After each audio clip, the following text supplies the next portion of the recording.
Hello, hi, namaste. My name is Ashima Gupta, and today we are going to cover the complete chapter of metallurgy. So, एक quick revision करेंगे बेटा. थोड़ा theoretical chapter है, but यहाँ से बहुत easy और बहुत डायरेक्ट क्वेश्चन आता है. सो बिना टाइम वेस्ट करे चैप्टर को स्टार्ट करते हैं. सो आज की क्लास में हम पूरा चैप्टर ही करेंगे, बट पूरे चैप्टर के अंदर जो 3 मेन टॉपिक्स हैं, पहला है बेटा कि कुछ इंपॉर्टेंट टर्म्स है जो इस चैप्टर के लिए इंपॉर्टेंट है. Then the steps involved in the extraction of metal, और लास्ट में हम कुछ डिफरेंट मेटल्स की एक्सट्रैक्टिव मेटलर्जी करेंगे, जैसे आयरन का, कॉपर का, आपका एल्यूमिनियम का हो गया, कि क्या क्या उनकी मेटलर्जी के स्टेप्स होते हैं. सो पहला टॉपिक स्टार्ट करें, some important terms.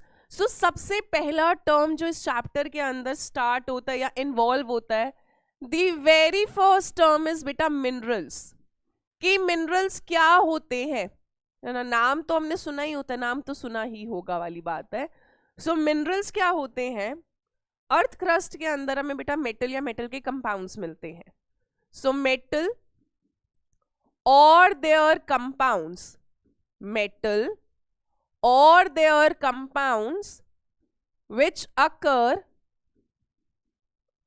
naturally in earth crust, जो आपको अर्थ क्रस्ट के अंदर बेटा नेचुरली मिलते हैं, हमें कोई मेहनत नहीं करनी पड़ती. which occur naturally in the earth's crust. अब मेटल या मेटल के कंपाउंड जो हमें अर्थ में खुद से कुदरती पाए जाते हैं, उनको हम मिनरल्स बुला रहे हैं. अब यहाँ पर सवाल आ जाता है बेटा परसेंटेज अबंडेंस का, कि अर्थ क्रस्ट के अंदर सबसे ज्यादा अबंडेंट एलिमेंट कौन सा है, सबसे अबंडेंट मेटल कौन सा है. सो परसेंटेज अबंडेंस ध्यान रखिएगा, percentage abundance in earth crust. Earth crust के अंदर बेटा सबसे ज्यादा अबंडेंट, जो सबसे ज्यादा मात्रा में पाया जाता है एलिमेंट, वो है oxygen. Second most abundant element है आपका सिलिकॉन. ये नॉन मेटल, ये भी नॉन मेटल, मेटलॉइड होता है but non metal he consider होता है. उसके बाद है आपका एल्यूमिनियम. ये मोस्ट अबंडेंट मेटल है पर थर्ड मोस्ट अबंडेंट एलिमेंट है. ये नियर अबाउट आपका 46% होता है. ये नियर अबाउट आपका 28% के करीब होता है. ये नियर अबाउट आपका 8.3% के अराउंड होता है. और फिर आयरन होता है विच इज नियर अबाउट 5% पाया जाता है अर्थ क्रस्ट के अंदर. ठीक है. अब ये जो मेटल है बेटा, या इनके जो कंपाउंड्स है, वो अर्थ क्रस्ट में 2 फॉर्म में मिलते हैं. Metal occur in earth crust in 2 forms. 2 forms के अंदर मिलता है हमें मेटल अर्थ क्रस्ट के अंदर. पहला है बेटा combined state,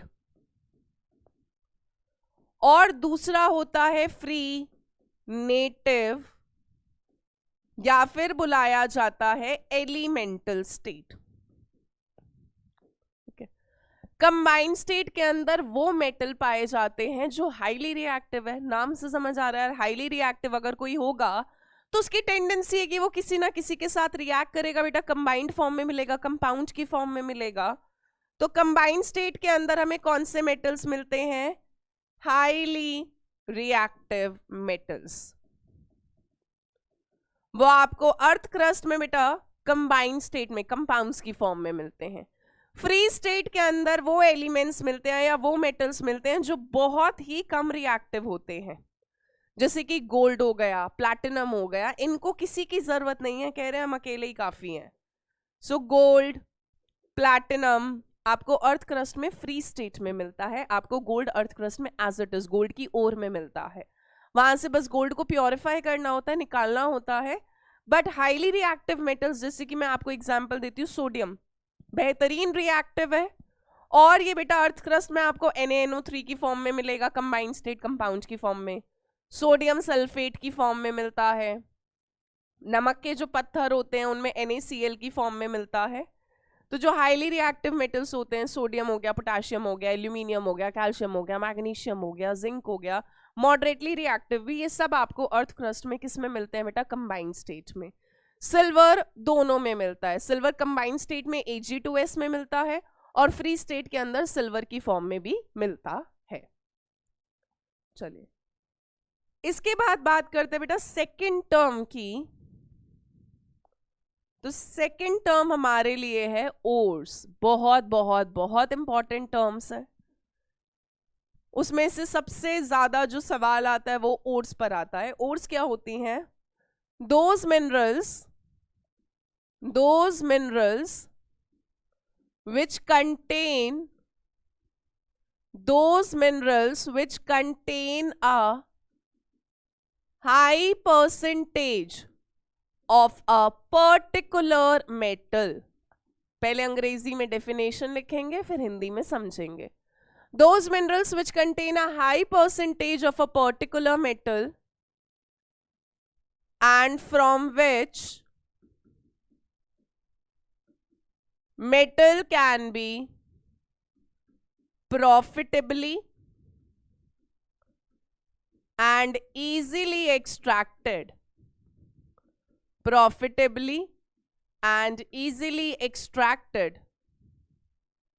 are called as ores।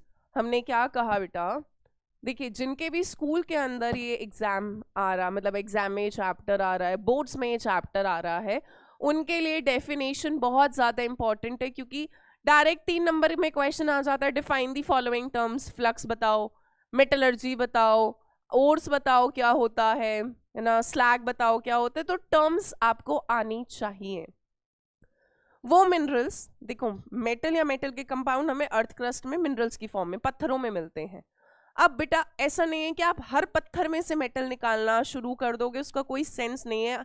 इतने पत्थर मिलते हैं, सबको थोड़ा ना आप यूज करना स्टार्ट कर दोगे।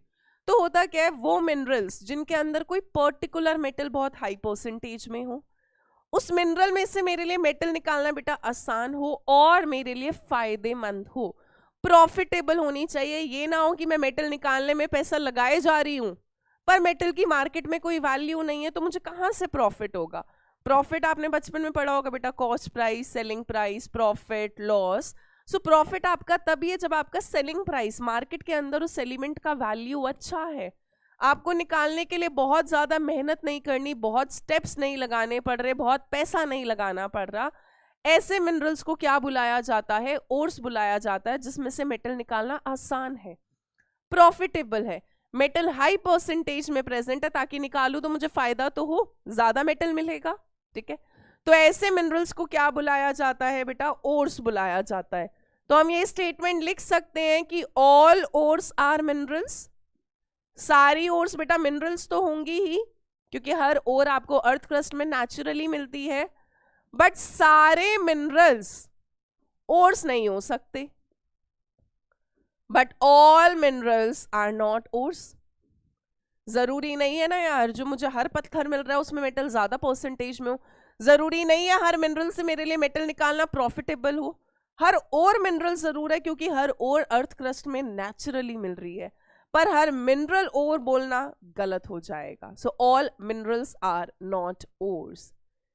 तीसरी डेफिनेशन इज मेटलर्जी। मेटलर्जी बेटा एक केमिस्ट्री का ही पार्ट है, it is a branch of chemistry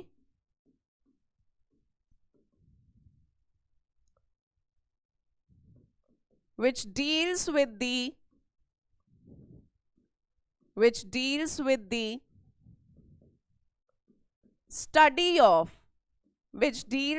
study of extraction of metals from their ores profitably। ठीक है, मेटल को ओर से बाहर निकालने तक का जो पूरा स्टडी होता है, जितने भी स्टेप्स इन्वॉल्व होते हैं, प्लस एक्सट्रैक्शन बेटा आपके लिए इकोनॉमिकल होना चाहिए, प्रॉफिटेबल होना चाहिए। वो जो पूरी स्टडी है, उस पूरी स्टडी को क्या बुलाते हैं? मेटलर्जी बुलाते हैं। चलिए नेक्स्ट हमारे लिए ओर का टेबल है, which is very very very important. यहां से सवाल आता ही आता है। ठीक है, ये आपको याद करना ही है। जो इंपॉर्टेंट है, जो बहुत इंपॉर्टेंट है, उन पे मैं स्टार बना दूंगी, बट देखो याद करने का काम तो आप ही को करना पड़ेगा, है ना। मुझे तो याद है, पर तुमको याद करना पड़ेगा, पेपर तुमको देना है। अपने मम्मी पापा, भाई बहन, दोस्त यार, जिसकी मदद लेनी है लो, हाथ रखो, खुद को सुनाओ, दोस्तों को सुनाओ, बोलो मुझसे पूछ ले भाई कोई सी भी और, मैं फॉर्मूला बताऊंगा। तो ये आपको याद करना है क्योंकि क्वेश्चन आ जाता है इनमें से कौन सा सल्फाइड हो रहा है, इनमें से कौन सा ऑक्साइड हो रहा है, इनमें से कौन सी ओर के अंदर 2 मेटल प्रेजेंट है, बॉक्साइट ओर का इनमें से कौन सा करेक्ट फॉर्मूला है, तो उसके लिए और याद करना जरूरी है। अगर डायरेक्ट क्वेश्चन आ रहा है, हमको मिल रहा है फायदा, तो यार क्या बुराई है, याद करनी है। So you have to learn this table. Iron की बेटा सारी ओर्स इंपॉर्टेंट है। मैग्नेटाइट मतलब आयरन तो पूरा ही इंपॉर्टेंट है, मैं इसमें क्या ही स्टार बनाऊं, ये सब सारी ओर्स इंपॉर्टेंट है। मैग्नेटाइट Fe3O4, हेमेटाइट Fe2O3, फूल्स गोल्ड हो गया FeS2।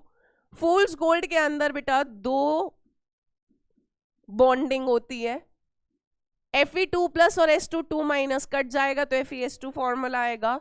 इन दोनों में बेटा आयनिक बॉन्ड होता है और S2 2- में SS के बीच में नॉन मेटल है, दोनों ही नॉन मेटल है, सल्फर सल्फर, इनके बीच में जो बॉन्ड होता है वो कोवलेंट होता है, जिससे पर ऑक्साइड आयन होता है O2 पर 2-, ऐसा ही आयन है S2 पर 2-। तो केटायन एंड आयन में आयनिक, S2 2- में कोवलेंट बॉन्ड है। नाम फूल्स गोल्ड क्यों रखा गया, दिखने में लगता है गोल्ड की ओर है ना, जिसको लगेगा या दिखेगा वो सोचेगा हो यार मेरी तो लॉटरी लग गई, मेरे को तो गोल्ड की ओर मिल गई, पर एक्चुअली में इसके अंदर आयरन प्रेजेंट होता है, तो देखने वाला बहुत बार पागल बन जाता है, क्योंकि देखने में लगता है कि गोल्ड की ओर है और जब पूरी मेहनत करके एलिमेंट निकलता है तो वो निकलता आयरन है। इसीलिए इस ओर को फूल्स गोल्ड बुलाया जाता है कि दिखती गोल्ड जैसी है पर एक्चुअली में गोल्ड नहीं है। चाल्कोपाइराइट में 2 मेटल प्रेजेंट होते हैं, copper and iron. Siderite FeCO3, iron carbonate. इसके अलावा बेटा कॉपर में चाल्कोपाइराइट दोनों में सेम है, कॉपर और आयरन दोनों की ओर है। Copper glance which is chalcocite. Malachite important है, CuCO3.CuOH whole twice. Basic copper carbonate, copper की कोरोजन में जो ग्रीन कलर का कंपाउंड बनता है वो यही होता है बेटा, पर अर्थ क्रस्ट में जब नेचुरली मिलता है तो इसको मैलाकाइट बुलाते हैं। मैलाकाइट ग्रीन भी बुलाते हैं इसको कभी कभी, क्योंकि ग्रीन कलर का कंपाउंड होता है। एज्यूराइड में 2 मोल्स होते हैं कॉपर कार्बोनेट के, सेम फॉर्मूला है, बस 2 CuCO3 हो जाता है, .CuOH होल ट्वाइस। क्रोमियम की और इंपॉर्टेंट एक ही है, बट वो एक आपको याद होनी चाहिए, FeCr2O4 chromite. Sodium Chile saltpetre NaNO3। Zinc की बेटा तीनों ही इंपॉर्टेंट है, zincite ZnO, calamine ZnCO3 and zinc blende very very important, sphalerite ZnS। Silver की ये इंपॉर्टेंट है, अर्जेंटाइट, अर्जेंटम लैटिन नेम होता है, वहां से आ रहा है Ag2S। टिन की कैस्टराइट, टिन स्टोन SnO2। लेड का बेटा मेन इंपॉर्टेंट है हमारे लिए गैलेना PbS, ठीक है, बट बाकी भी याद तो करनी ही है।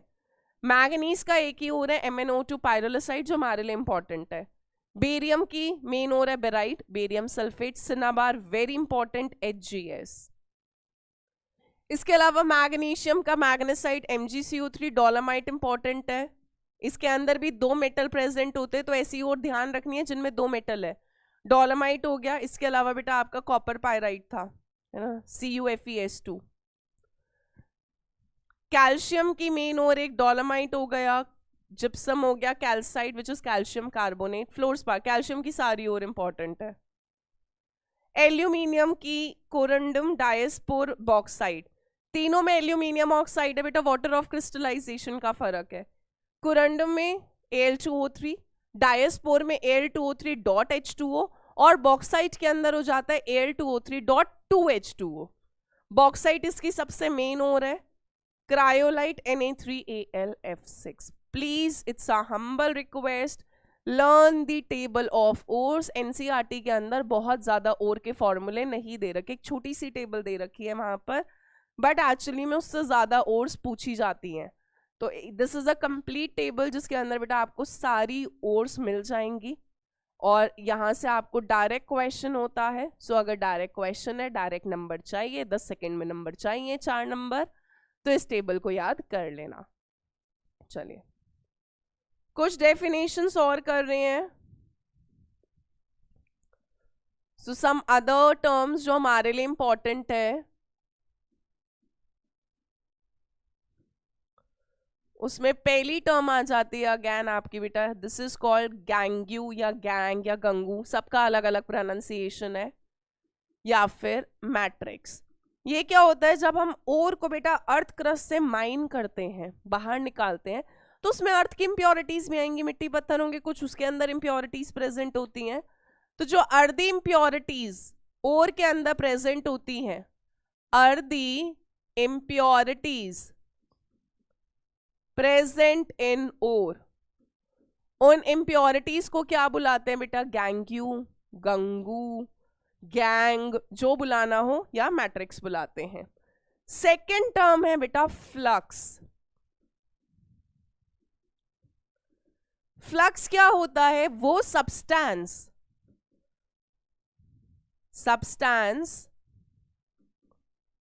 जिसके काफी सारे यूजेस होते हैं, substance which is used to, first इन इम्प्योरिटीज को निकालने के लिए, it is used to remove impurities. अगर कोई इम्प्योरिटी बेटा बहुत जिद्दी है, जैसे वो ऐड आता है ना, ये दाग बहुत जिद्दी है, आसानी से नहीं निकलते, तो ऐसी कुछ इम्प्योरिटीज जो आसानी से नहीं निकल पा रही होती है, ऐसी इम्प्योरिटीज को रिमूव करने के लिए हम क्या सब्सटेंस डालते हैं बेटा, फ्लक्स। सो फ्लक्स का एक काम होता है इम्प्योरिटीज को रिमूव करने का। इसके अलावा बेटा फ्लक्स ऐड करा जाता है to decrease the melting point of an ore. अगर कोई ओर है जिसका मेल्टिंग पॉइंट काफी ज्यादा है और उतना रीच कराने में हमें बहुत मेहनत लगेगा या पैसा लगेगा, तो ऐसी ओर का मेल्टिंग पॉइंट लोअर डाउन करने के लिए भी फ्लक्स डाला जाता है। इसके अलावा फ्लक्स डाला जाता है to increase the conductivity of an ओर।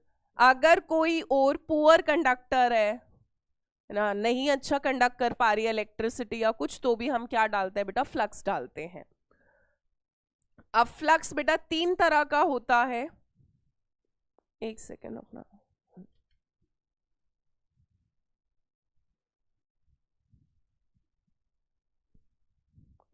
वो तीन कौन से तरह का होता है फ्लक्स। पहला होता है बेटा एसिडिक फ्लक्स, दूसरा होता है बेसिक फ्लक्स, और तीसरा होता है neutral flux. Acidic flux, basic flux, neutral flux. अब ये तीनों फ्लक्स बेटा नेचर पे डिपेंड करता है कि मेरी इम्प्योरिटी का नेचर कैसा है। एसिडिक फ्लक्स यूज होता है to remove basic impurities, to remove basic impurities। जहां पर impurities का नेचर बेसिक होता है बेटा, वहां पर एसिडिक फ्लक्स डाला जाता है। ठीक है, बेसिक impurities जनरली आपकी मेटल ऑक्साइड्स होती है, उनको रिमूव करने के लिए हम एसिडिक फ्लक्स डालते हैं, और एसिडिक फ्लक्स होगा नॉन मेटल ऑक्साइड्स का। जैसे कि कॉपर की मेटलर्जी के अंदर बेटा FeO एक बेसिक impurity की तरह प्रेजेंट होता है। इस इम्प्योरिटी को रिमूव करने के लिए, इस इम्प्योरिटी को रिमूव करने के लिए हम SiO2 एसिडिक फ्लक्स डालते हैं। इम्प्योरिटी और फ्लक्स रिएक्ट करके एक नया सब्सटेंस बनाते हैं जिसको बुलाते हैं बेटा स्लैग। क्या बुलाते हैं, स्लैग। ठीक है, सो इम्प्योरिटी, अब एसिडिक फ्लक्स कौन सी इम्प्योरिटी को रिमूव करता है बेटा, बेसिक इम्प्योरिटीज को। तो जब हम कॉपर के एक्सट्रैक्शन करते हैं तो उसके अंदर FeO आयरन ऑक्साइड की इम्प्योरिटी प्रेजेंट होती है, उसको रिमूव करने के लिए एसिडिक फ्लक्स डाला जाता है विच इज सिलिका SiO2। ये दोनों रिएक्ट करती है, एक नया सब्सटेंस बनता है स्लैग। इसको भी अभी पढ़ेंगे, ये हल्का होता है वजन में, वेट में, आसानी से प्रोसेस में ही रिमूव हो जाता है, इसको रिमूव करने के लिए बहुत मेहनत नहीं करना पड़ता। बेसिक फ्लक्स, अब कॉमन सेंस लगाओ बेटा, बेसिक फ्लक्स कैसे इंप्योरिटीज को रिमूव करने के लिए यूज होगा,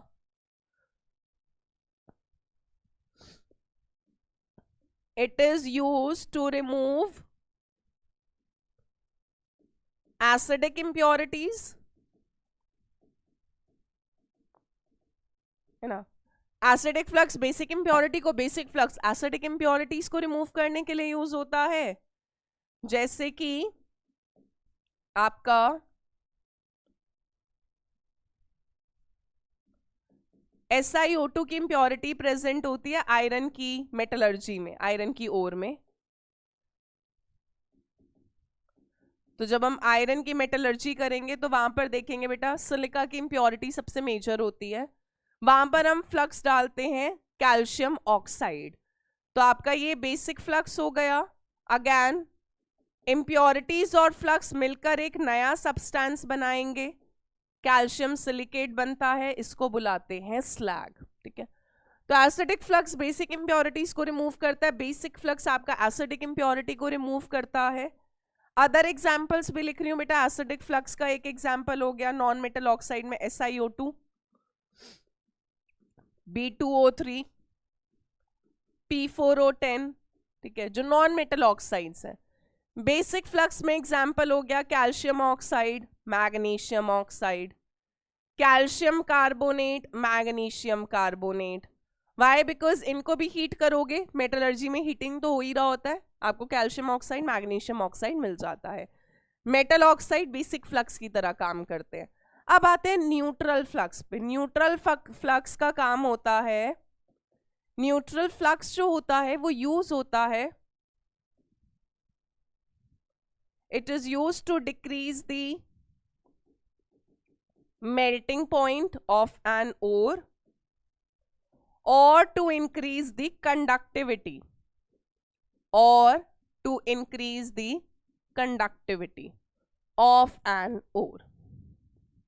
ठीक है, acidic flux basic impurity, basic flux acidic impurities, और न्यूट्रल फ्लक्स का बेटा ये वाला रोल होता है, या तो मेल्टिंग पॉइंट को लोअर करने के लिए यूज होता है, या किसी और का कंडक्टिविटी, मोल्टन ओर की कंडक्टिविटी बढ़ाने के लिए भी यूज होता है। न्यूट्रल फ्लक्स का बहुत प्यारा एग्जाम्पल हम बाद में भी पढ़ेंगे, क्रायोलाइट, जो होता है Na3Al(F6), fluorspar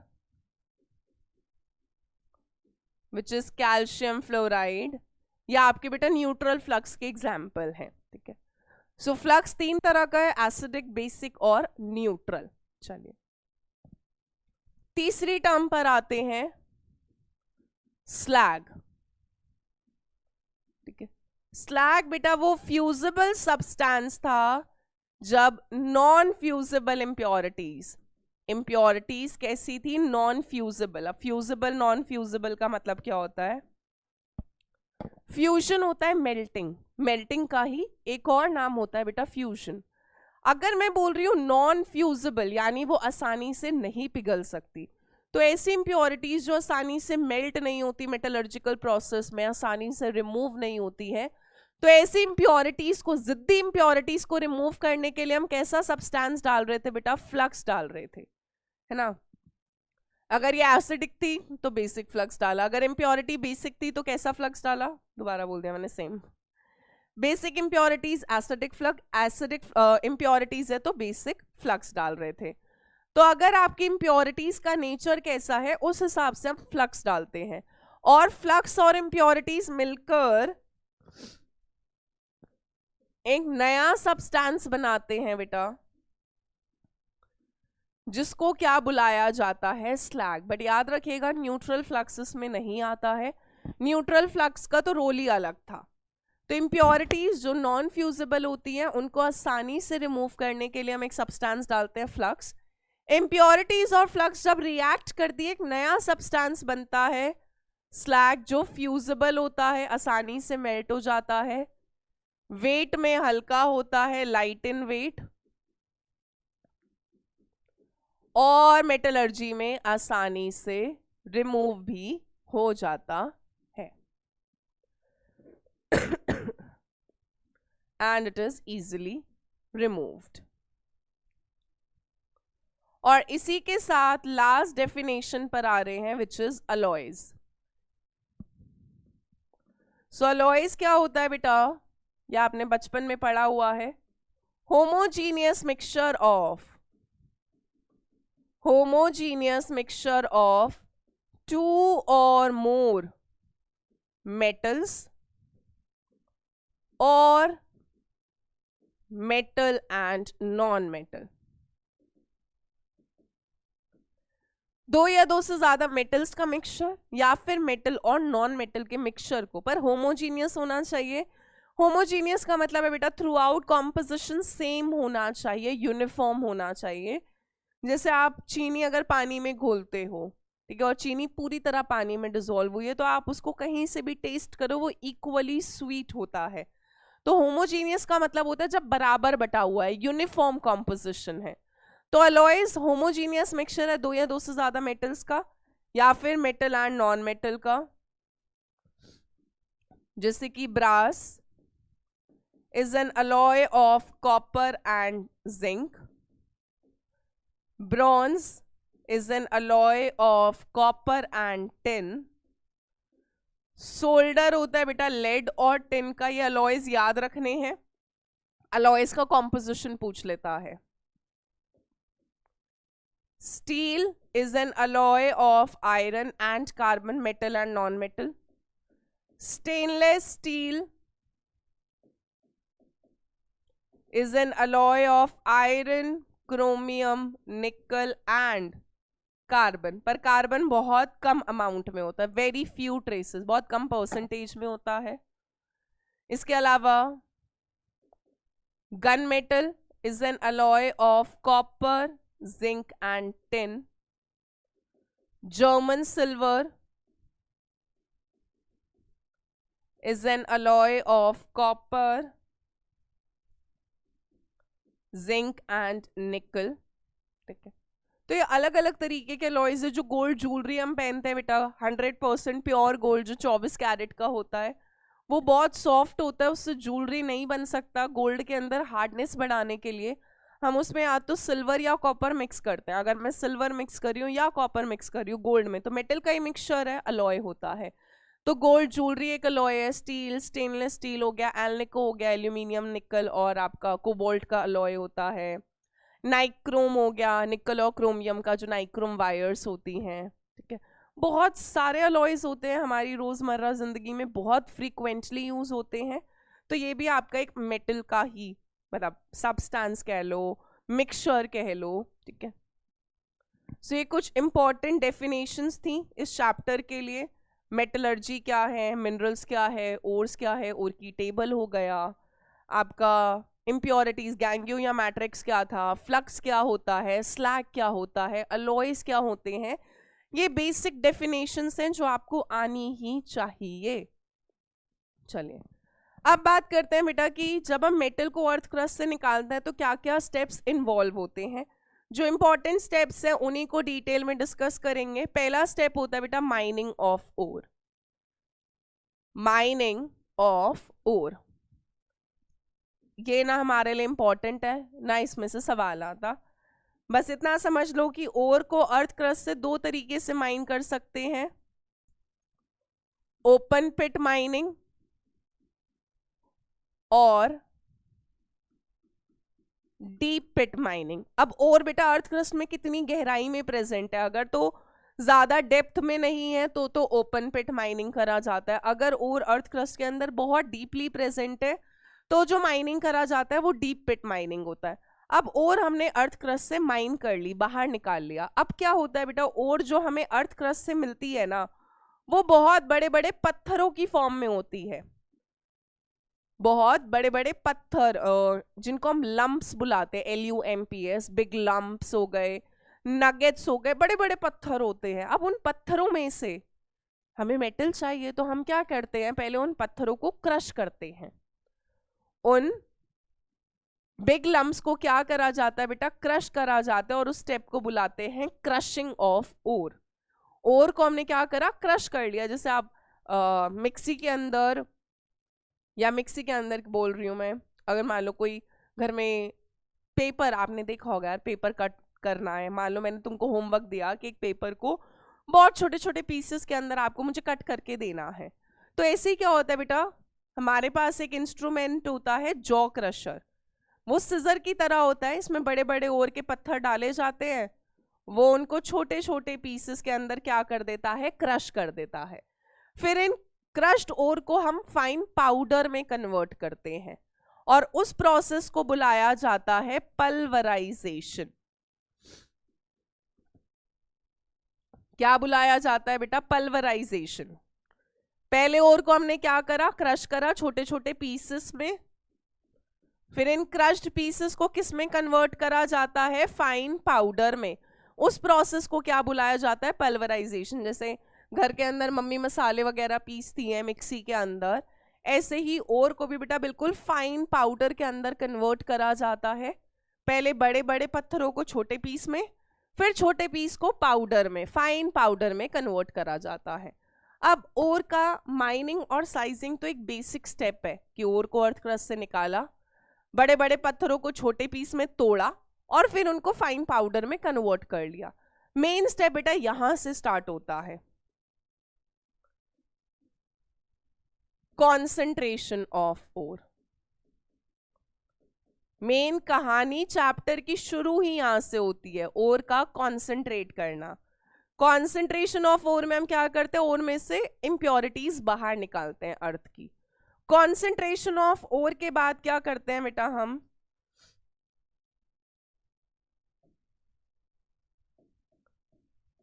conversion of ore into oxide. ठीक है, कॉन्सेंट्रेशन ऑफ ओर में हम दो प्रोसेस पढ़ेंगे, फिजिकल कॉन्सेंट्रेशन और केमिकल कॉन्सेंट्रेशन, कि ओर में से कैसे तो इंप्योरिटीज को रिमूव करा जा सकता है। फिर ओर को ऑक्साइड के अंदर कन्वर्ट करा जाता है। यहां पर भी दो प्रोसेस होता है बेटा, कैल्सिनेशन और दूसरा कौन सा होता है आपका? रोस्टिंग। कैल्सिनेशन और रोस्टिंग।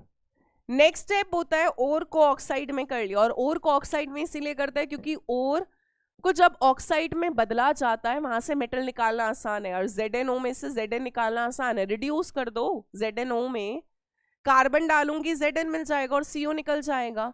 तो ओर को ऑक्साइड में इसीलिए बदला जाता है क्योंकि ऑक्साइड को बेटा रिड्यूस करना आसान है, वहां से मेटल निकालना आसान है। तो ओर को ऑक्साइड में करने के बाद नेक्स्ट स्टेप होता है रिडक्शन टू मेटल। मेटल में ऑक्साइड को रिड्यूस करा जाता है। और लास्ट स्टेप होता है रिफाइनिंग ऑफ मेटल। मेटल को क्या करा जाता है? रिफाइन करा जाता है अलग अलग तरीकों से, ताकि आपको फाइनली कैसा मेटल मिल सके बेटा? प्योर मेटल मिल सके। तो हमारा गोल होता है पूरी मेटलर्जी का ये ऑब्टेन करने का, प्योर मेटल। ओर को माइन करा, ओर को साइज करा, फिर ओर में से इम्प्योरिटीज निकाली, फिर इम्प्योरिटीज निकालने के बाद ओर को ऑक्साइड में बदला, ऑक्साइड को फिर मेटल में रिड्यूस करा, फिर मेटल को प्योरीफाई करा, अगर कुछ बची कुछ इम्प्योरिटीज है उसको रिमूव करा जाता है, ताकि जितना हाई प्योरिटी, देखो यार प्योरिटी जितनी ज्यादा होगी ना बेटा पैसा भी उतना ज्यादा ही होता है, सीधी सी बात है। इतनी मेहनत जो अगर करी जा रही है वो इसीलिए करी जा रही है ताकि आप खुद देखो 22 कैरेट गोल्ड का रेट ज्यादा होगा, 18 कैरेट गोल्ड का कम रेट है। 18 कैरेट गोल्ड में गोल्ड कम है, इम्प्योरिटी ज्यादा है, तो पैसा कम है। महंगा प्योरिटी होगी तो पैसा भी ज्यादा होगा, मार्केट के अंदर वैल्यू भी ज्यादा होगी। ठीक है, चलिए तो we will be starting from this step. ये दो स्टेप बहुत इंपॉर्टेंट नहीं है, सीधा कॉन्सेंट्रेशन ऑफ ओर की बात करते हैं।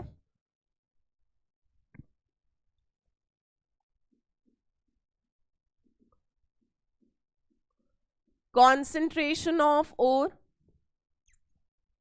इसको ओर ड्रेसिंग या फिर इसको बेटा बेनिफिकेशन,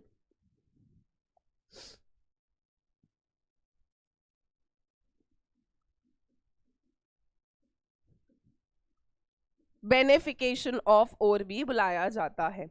ओर को कॉन्सेंट्रेट करना, तो इस स्टेप में क्या करते हैं? It is basically it is the process of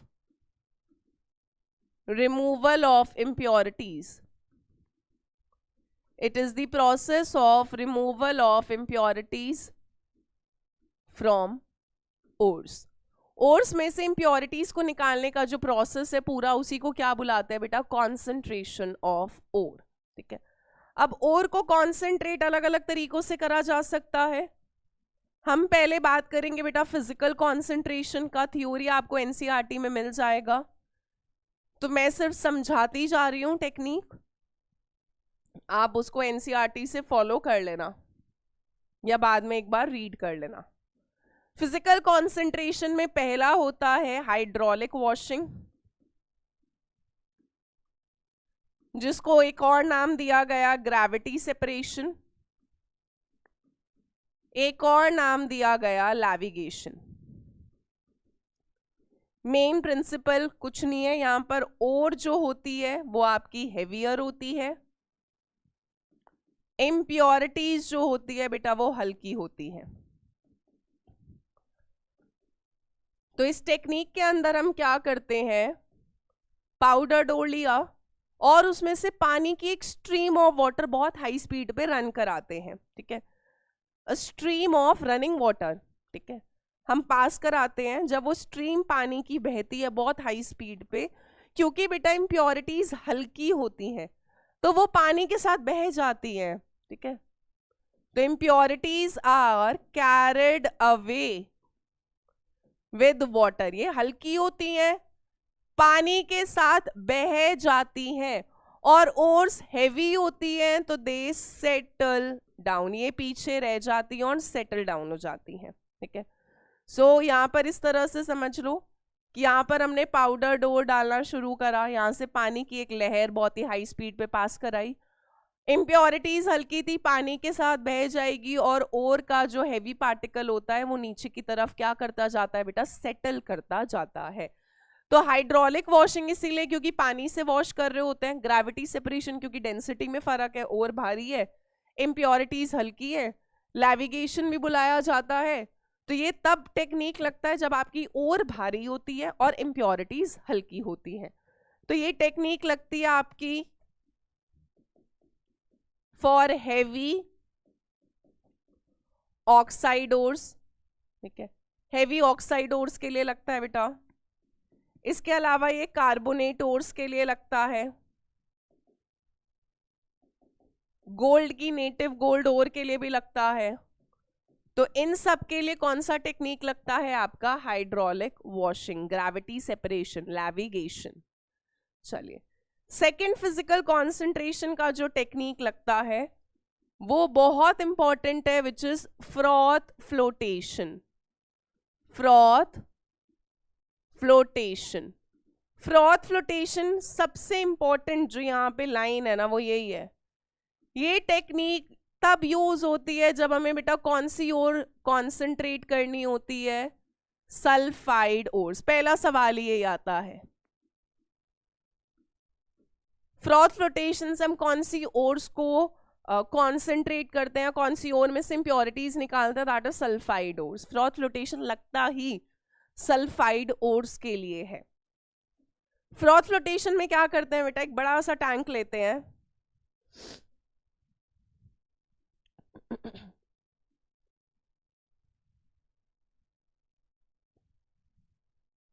और इसके अंदर बहुत कुछ डाल देते हैं। सो इसके अंदर हम क्या क्या ऐड करते हैं, इस टैंक के अंदर डालते हैं वो पाउडर डोर जिसके अंदर अभी इम्प्योरिटीज प्रेजेंट है, साथ में डाला जाता है बेटा वाटर, साथ में डाला जाता है पाइन ऑयल या यूकेलिप्टस ऑयल जो आपका फ्रॉथिंग एजेंट होता है। कैसा एजेंट होता है, पाइन ऑयल या यूकेलिप्टस ऑयल फ्रॉथिंग एजेंट, झाग बनाता है जो। तो इस टेक्निक का अगर मैं आपको प्रिंसिपल बताऊं ना मेन, तो वो है वेटिंग एबिलिटी। ये टेक्निक बेस्ड है वेटिंग एबिलिटी पर।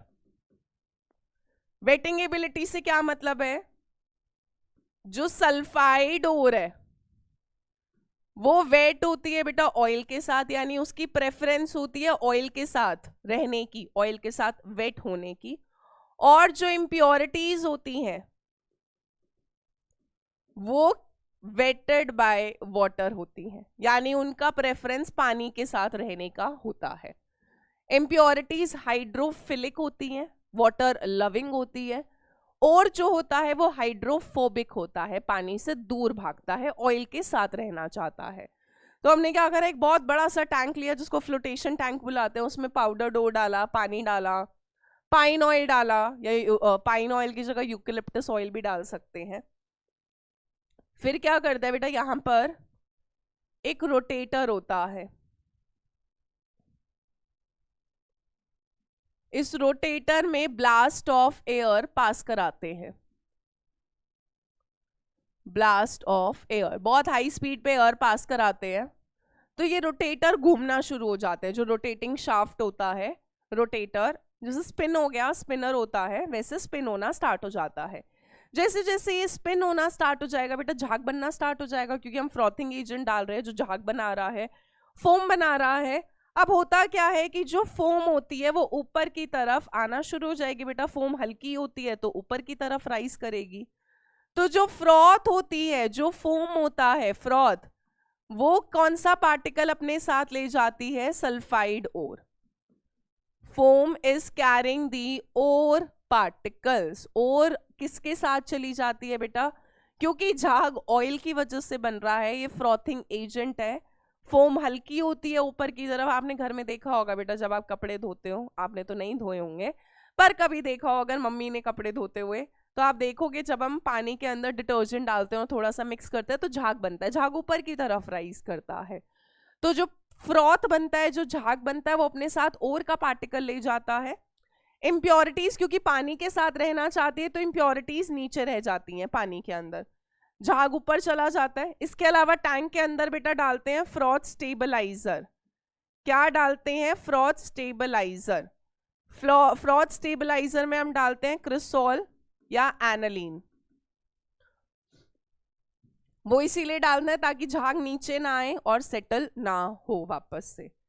इसके अलावा टैंक के अंदर बेटा फ्रॉथ स्टेबलाइजर के अलावा डाला जाता है कलेक्टर, फ्रॉथ को कलेक्ट करने के लिए।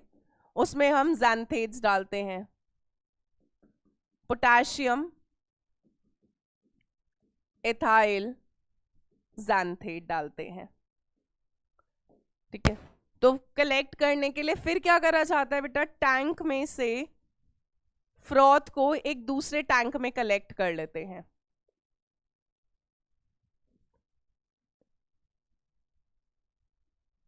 फ्रॉथ को दूसरे टैंक में कलेक्ट करा जाता है और उसको कुछ देर के लिए अनडिस्टर्ब छोड़ देते हैं। अब झाग ही तो है बेटा, झाग तो सेटल डाउन होगा। तो यहाँ पर झाग अगर आप देखेंगे बबल ही तो है, एक झाग अगर आप देखोगे बबल्स है, इस बबल पर बेसिकली क्या चिपका होता है बेटा, सल्फाइड ओर पार्टिकल, ठीक है। तो ये जो बबल है, ये जो पार्टिकल है, आपका कौन सा है, सल्फाइड ओर पार्टिकल। और यहाँ पर सल्फाइड और पार्टिकल का क्या हो रखा होता है बेटा, एड्सॉर्प्शन हो रखा होता है। ये सवाल आता है, ठीक है। तो हमने क्या करा, एक बड़ा सा टैंक लिया, उसमें पाउडर्ड ओर डाला, पानी डाला, पाइन ऑयल डाला और कलेक्टर डाला और फ्रॉथ स्टेबलाइजर डाला, ताकि फ्रॉथ ऊपर स्टेबल रहे, नीचे वापस ना आ जाए। अगर बेटा फ्रॉथ वापस नीचे आ गई, कोई फायदा नहीं है सेपरेशन का, और इम्प्योरिटीज वापस मिक्स हो जाएंगी। तो यहाँ पर फ्रॉथ स्टेबलाइजर डाला जाता है ताकि फ्रॉथ ऊपर रहे, ठीक है। और आपका फ्रॉथ में ऊपर और का पार्टिकल होता है, पानी के अंदर नीचे इम्प्योरिटीज रह जाती हैं। अब फिर हमने क्या करा, फ्रॉथ को दूसरे टैंक के अंदर ट्रांसफर करा, उसको कुछ देर अनडिस्टर्ब छोड़ देते हैं, बबल है फूटता जाएगा और का पार्टिकल इस टैंक के अंदर सेटल डाउन होता जाएगा, ठीक है। बबल है ना, बबल फूटेगा, और का पार्टिकल सेटल हो जाएगा। ये बेटा आपका मैक्रोस्कोपिक व्यू है कि किस तरह से दिखता है। तो बबल के ऊपर जो और का पार्टिकल होता है वो एड्सॉर्ब हो रखा होता है, बबल के ऊपर ही होता है, बल्क में नहीं होता, सरफेस पर होता है, एड्सॉर्ब हो रखा होता है। यही टेक्निक है, फ्रॉथ स्टेबलाइजर डाला, फ्रॉथ फ्लोटेशन। फ्रॉथ फ्लोटेशन की फ्रॉथ है, फ्लोट करती है, और कौन सा पार्टिकल अपने साथ रहती है या रखती है, सल्फाइड और पार्टिकल्स। इसके अलावा बेटा फ्रॉथ फ्लोटेशन के अंदर अगर आपके पास दो सल्फाइड और है, जैसे कि PbS और ZnS, दो सल्फाइड और है, आप इस और को चाहते हो कॉन्सेंट्रेट करना, ये मेरे लिए नहीं है, पर फ्रॉथ फ्लोटेशन तो दोनों को कॉन्सेंट्रेट करेगा। तो यहाँ पर अगर हम चाहते हैं कि कोई एक और फ्लोट करे और एक ना करे, क्योंकि सल्फाइड और है तो वो तो दोनों फ्रॉथ में ऊपर चला जाएगा ना, मैं चाहती हूँ दोनों में से कोई एक ऊपर है एक ना है, मैं किसी एक को आगे बढ़ाना चाहती हूँ, एक को पीछे रोकना चाहती हूँ, तो यहाँ पर क्या डाला जाता है बेटा? डिप्रेसेंट। यहाँ पर सोडियम साइनाइड नाम का एक क्या डाला जाता है? डिप्रेसेंट।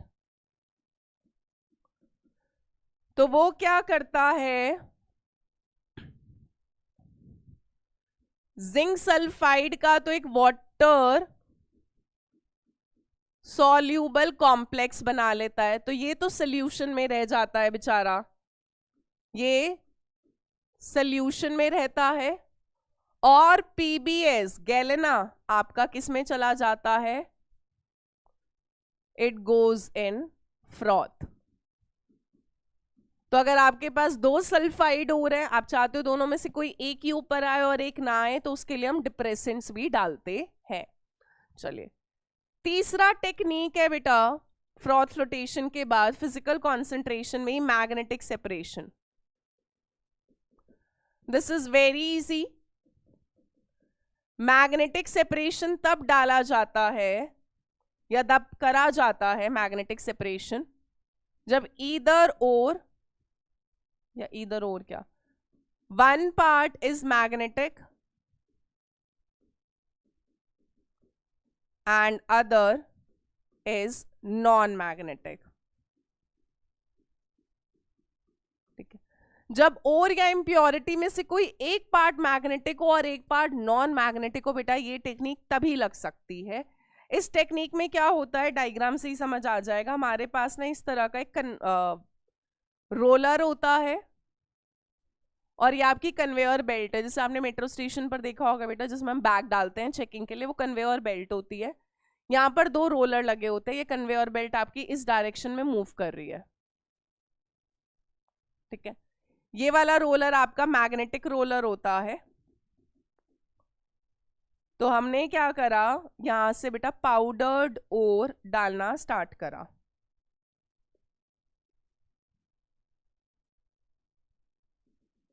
कन्वेयर बेल्ट पर पाउडर्ड ओर आती जाएगी, है ना, पाउडर डोर कन्वेयर बेल्ट पे आगे आती जाएगी। अब जैसे ही मैग्नेटिक रोलर आया, एक चमत्कार होगा। क्या चमत्कार होगा? अब बेटा यहाँ पर दो टैंक्स लगे होते हैं या दो कंटेनर होते हैं, थोड़ा इधर बनाता, मैग्नेटिक रोलर को कहीं और लिखते हैं।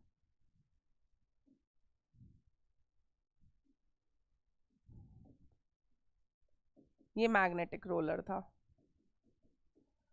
अब हुआ क्या, पाउडर्ड ओर जब हमने डालना स्टार्ट करा बेटा, ओर के अंदर अभी इम्प्योरिटीज भी है, बट ओर या इम्प्योरिटी में से कोई एक मैग्नेटिक है एक नॉन मैग्नेटिक है, फर्क नहीं पड़ता। जो नॉन मैग्नेटिक पार्ट है, जैसे ही कन्वेयर बेल्ट खत्म हुआ, नॉन मैग्नेटिक वाला पार्ट तो बेटा नीचे गिर जाएगा। तो पहले बीकर के अंदर आपको कौन सा वाला पार्ट मिलता है? Non magnetic part. यानी पहले बीकर के अंदर जो भी नॉन मैग्नेटिक पार्ट होगा, चाहे वो ओर हो चाहे वो इम्प्योरिटीज हो, वो आपको क्या मिल जाता है? फर्स्ट टैंक के अंदर। जो भी मैग्नेटिक वाला पार्ट है बेटा, जो भी मैग्नेटिक वाला पार्ट है, वो मैग्नेटिक रोलर से चिपका रहेगा। जल्दी बोलो यार। जब मैग्नेटिक रोलर खत्म होगा और ये वाली बेल्ट स्टार्ट होगी बेटा, मैग्नेटिक पार्ट तो तब गिरेगा। जल्दी बोलो यार। तो यहां पर आपको कौन सा पार्ट मिलता है? मैग्नेटिक पार्ट मिलता है। अब वो और भी हो सकता है, इम्प्योरिटीज भी हो सकता है। तो नॉन मैग्नेटिक पार्ट पहले गिरता है, मैग्नेटिक पार्ट मैग्नेटिक रोलर से चिपका रहता है। जब कन्वेयर बेल्ट ये वाली दोबारा स्टार्ट होती है, वो तब गिरता है।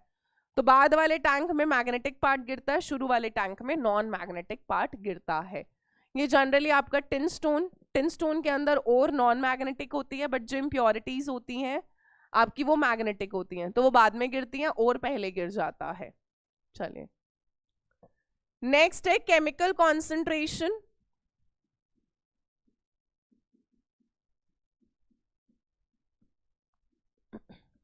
केमिकल कॉन्सेंट्रेशन में हम बेसिकली बेटा कैरी आउट करते हैं लीचिंग। ठीक है, लीचिंग में हम क्या करते हैं, एक सूटेबल सॉल्वेंट लेते हैं। एक सूटेबल सॉल्वेंट लिया जाता है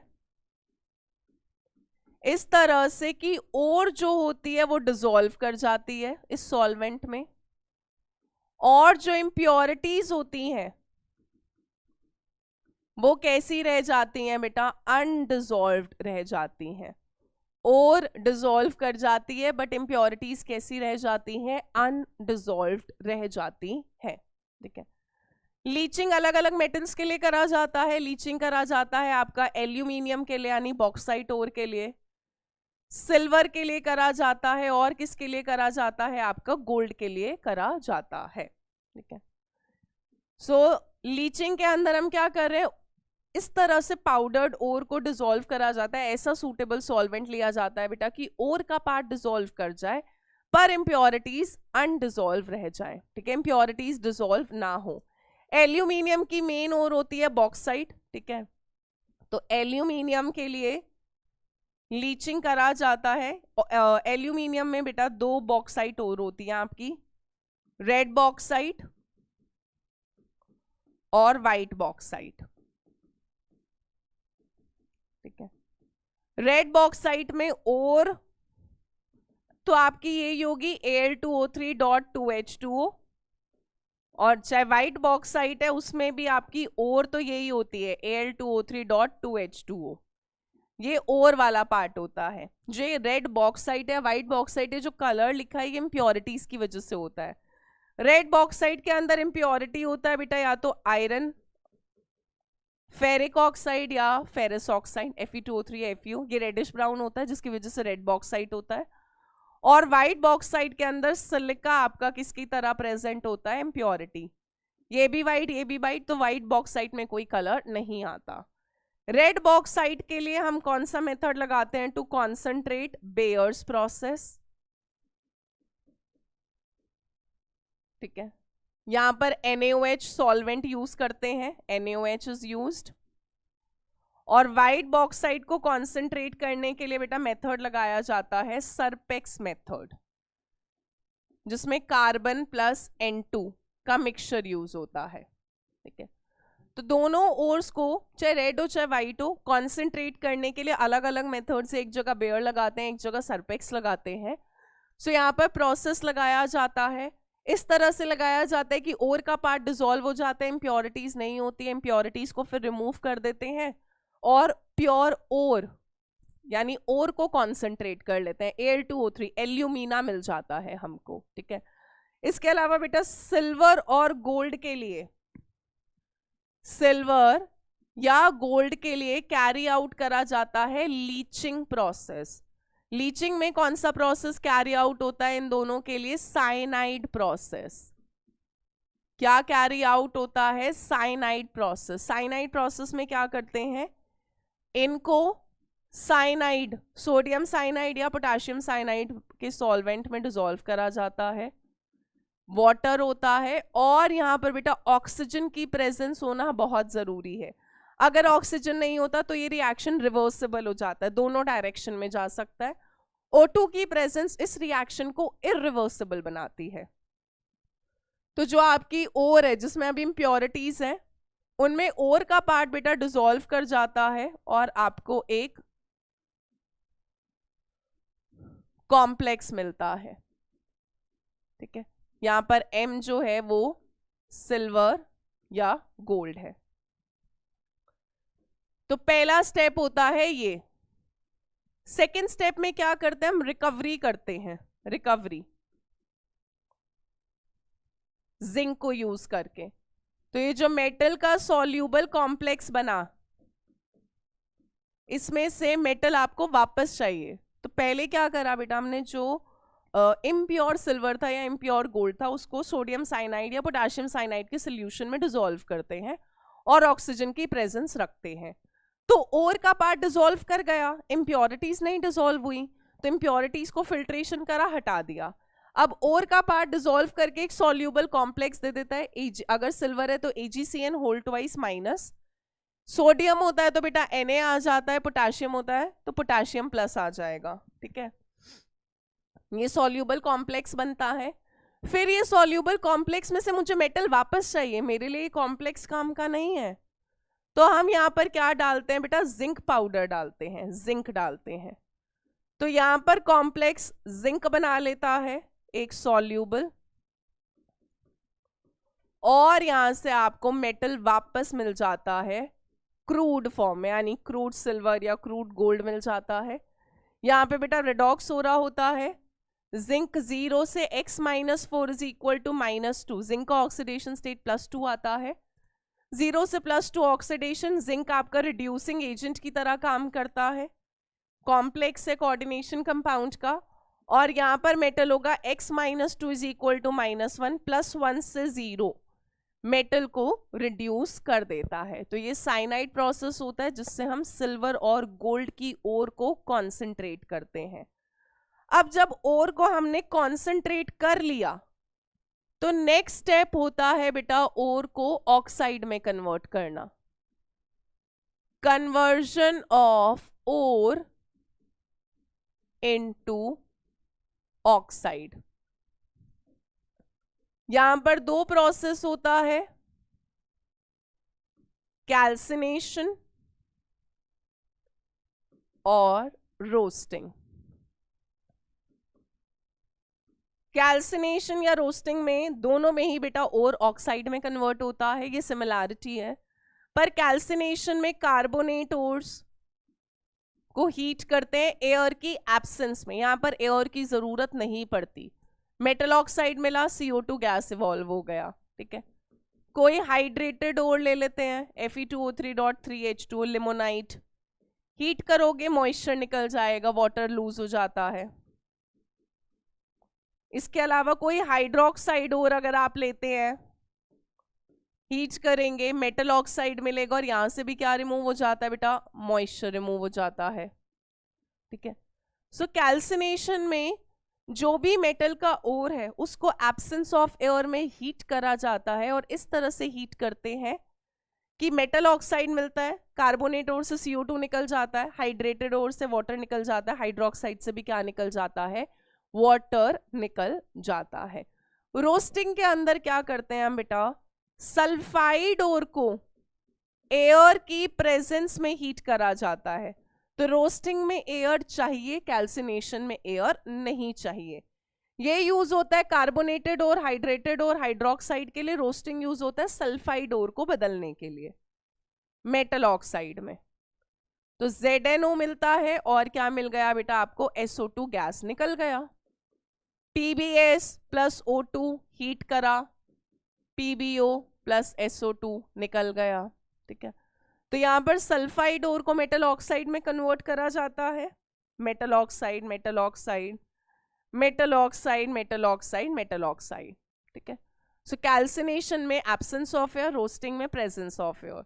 ये कन्वर्ट करता है कार्बोनेट और हाइड्रेटेड और हाइड्रोक्साइड और इनटू ऑक्साइड, वो कन्वर्ट करता है सल्फाइड ओर को इनटू ऑक्साइड। अब हमने ओर को, और हम ओर को ऑक्साइड में क्यों करें, क्योंकि अब बेटा यहां से मेटल निकालना आसान है, बहुत आसानी से निकलेगा यहां से मेटल, ठीक है। चलिए नेक्स्ट स्टेप,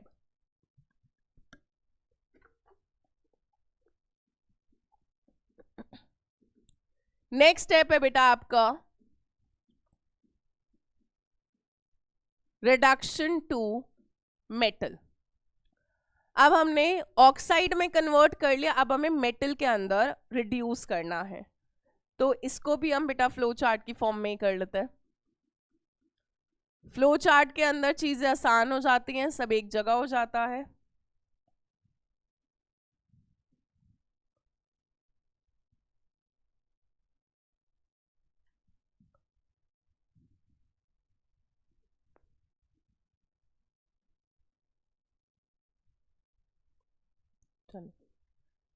पहला कर रहे हैं बेटा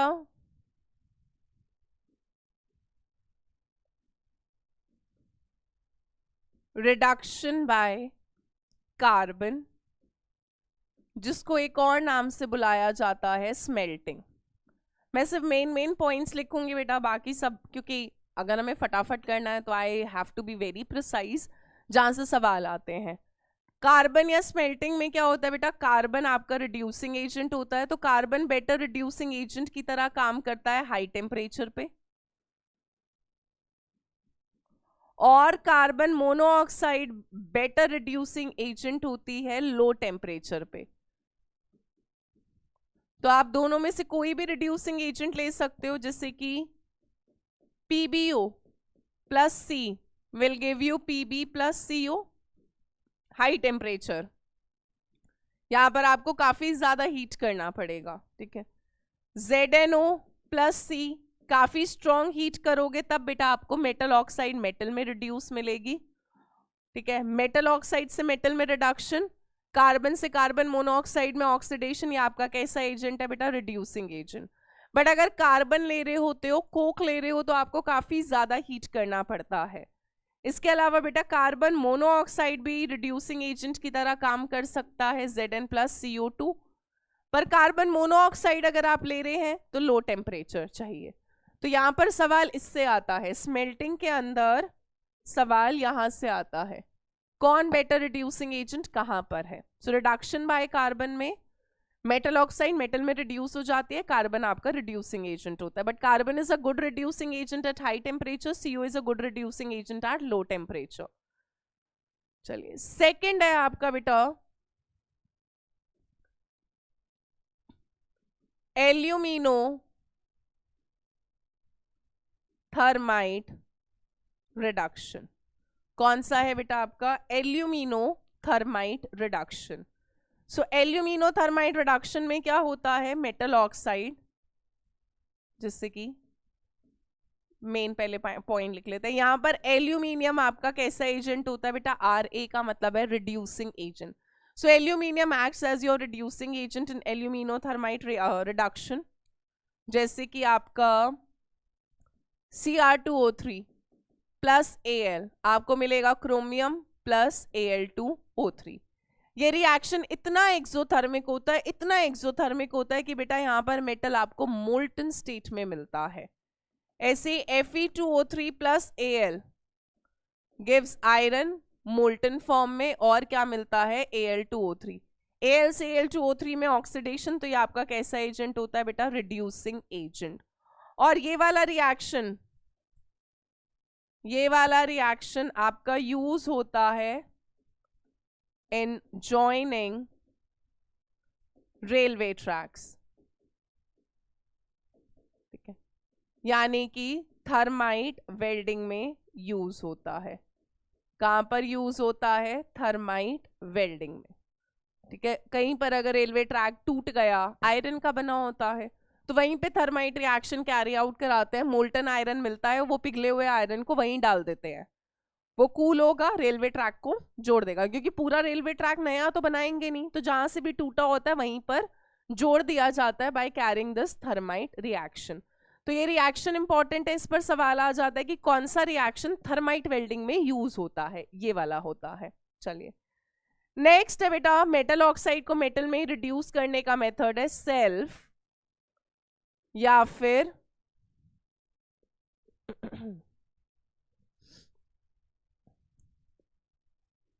ऑटो रिडक्शन,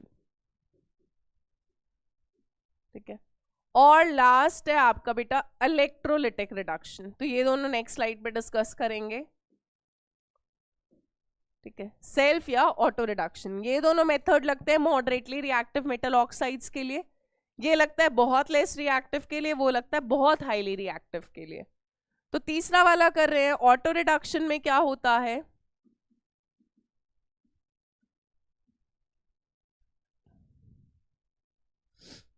चलो।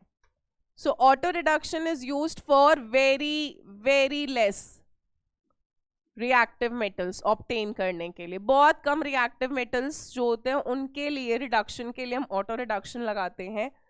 जैसे कि बेटा कॉपर की ओर है Cu2S, इसको क्या करते हैं, पहले ऑक्सीजन की प्रेजेंस में हीट करते हैं, एयर की प्रेजेंस में पार्शियल रोस्टिंग करते हैं, बहुत ज्यादा हीट नहीं करते हैं, यानी पूरी ओर को नहीं कन्वर्ट करते हैं।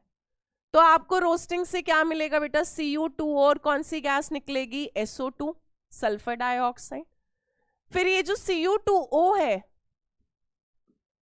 ये रिमेनिंग सल्फाइड ओर के साथ दोबारा रिएक्ट करता है, रिमेनिंग सल्फाइड ओर के साथ दोबारा रिएक्ट करता है।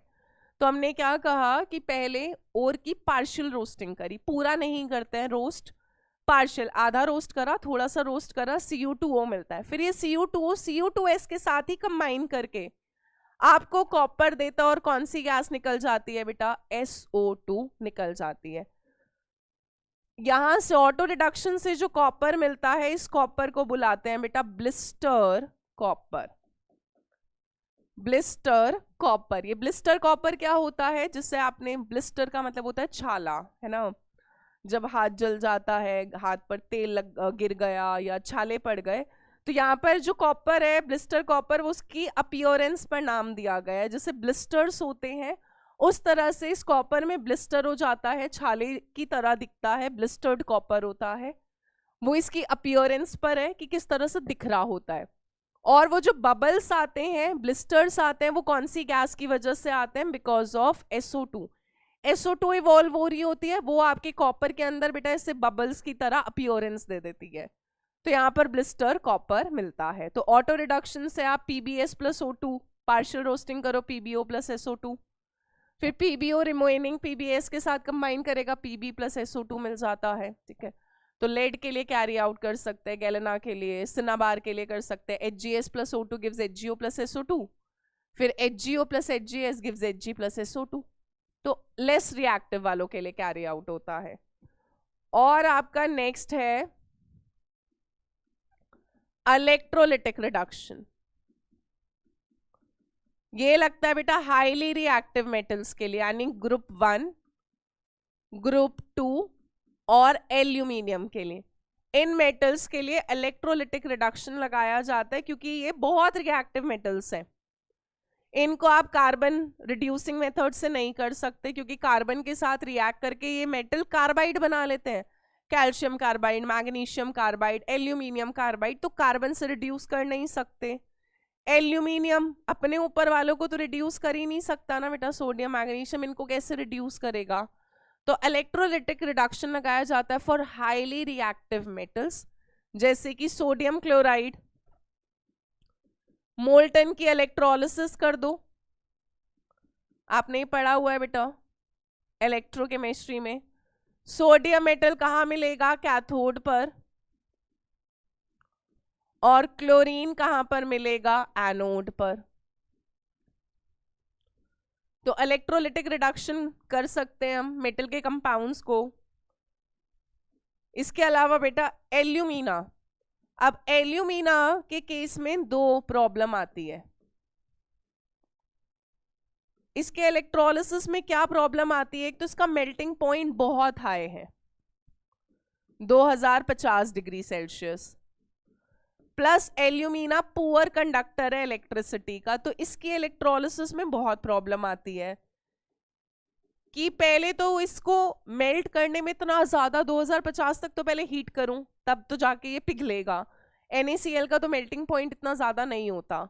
इसके अलावा ये पुअर कंडक्टर है इलेक्ट्रिसिटी का, यानी जब मैं इसमें से इलेक्ट्रिसिटी पास करूंगी होगी ही नहीं ज्यादा, ये आयंस में टूटता ही नहीं है।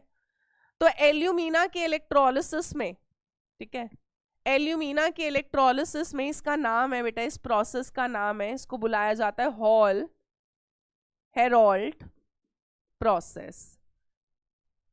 Hall Harold process. तो हम यहाँ पर क्या ऐड करते हैं एल्यूमिना के इलेक्ट्रोलिसिस में? We add neutral flux. और न्यूट्रल फ्लक्स में क्या डाला जाता है बेटा? क्रायोलाइट, और क्या डाला जाता है? फ्लोरस्पार। न्यूट्रल फ्लक्स डालते ही क्या होता है? मेल्टिंग पॉइंट 2050 से 950 डिग्री सेल्सियस रिड्यूस हो जाता है। इसके अलावा जो ये आपका क्रायोलाइट और फ्लोरस्पार होते हैं, ये बहुत आयंस देते हैं। वो आयंस आपके मोल्टन मिक्सचर की कंडक्टिविटी बढ़ा देते हैं। तो न्यूट्रल फ्लक्स डालते ही मेरी दोनों प्रॉब्लम सॉल्व हो गई। मेल्टिंग पॉइंट लोअर डाउन हो जाता है, इलेक्ट्रिकल कंडक्टिविटी बढ़ जाती है मोल्टन मिक्सचर की, क्योंकि यहाँ से फ्री आयंस मिलते हैं। तो यहाँ पर एल्यूमिना के इलेक्ट्रोलिसिस में सवाल यही आता है, क्या दो प्रॉब्लम आती है कि alumina is a poor conductor of electricity, it has very high melting point. In problem को हमने ओवरकम कैसे करा? इस डिफिकल्टी को ओवरकम कैसे कर रहे हैं? न्यूट्रल फ्लक्स डाल के, क्रायोलाइट और फ्लोरस्पार डाल के। तो जैसे क्रायोलाइट और फ्लोरस्पार डाला जाता है, मेल्टिंग पॉइंट लोअर डाउन हो जाता है, इलेक्ट्रिसिटी ज्यादा कंडक्ट करते हैं क्योंकि न्यूट्रल फ्लक्स ये आपको क्या प्रोवाइड करता है, फ्री आयंस। यहां से जैसे ही फ्री आयंस मिलेंगे मोल्टन मिक्सचर की कंडक्टिविटी क्या कर जाती है, इंक्रीज कर जाती है। एल्यूमिनियम आपको कैथोड पे मिलेगा, ऑक्सीजन एनोड पे मिलती है। चलिए लास्ट स्टेप है बेटा आपका, अब हमने मेटल ऑक्साइड या मेटल के कंपाउंड से मेटल ऑब्टेन कर लिया। अब लास्ट स्टेप होता है आपका मेटल की रिफाइनिंग।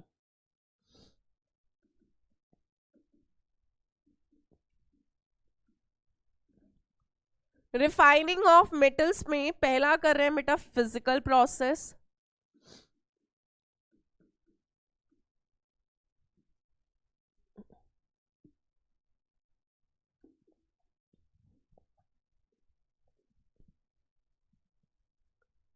फिजिकल प्रोसेस में 3 टेक्निक आता है। पहला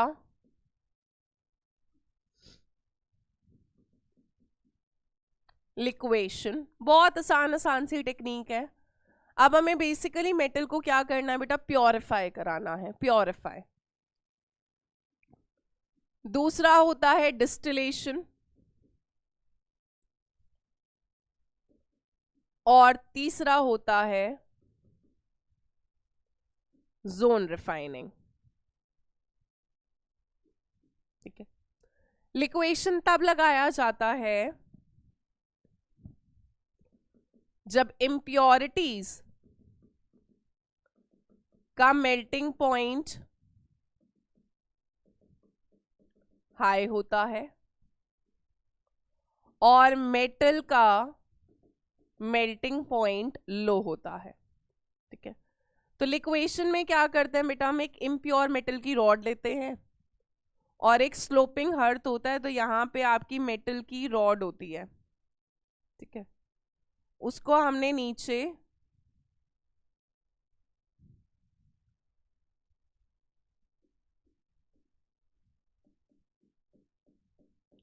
मेटल को हीट करना स्टार्ट करते हैं, रॉड को हीट करना स्टार्ट करते हैं।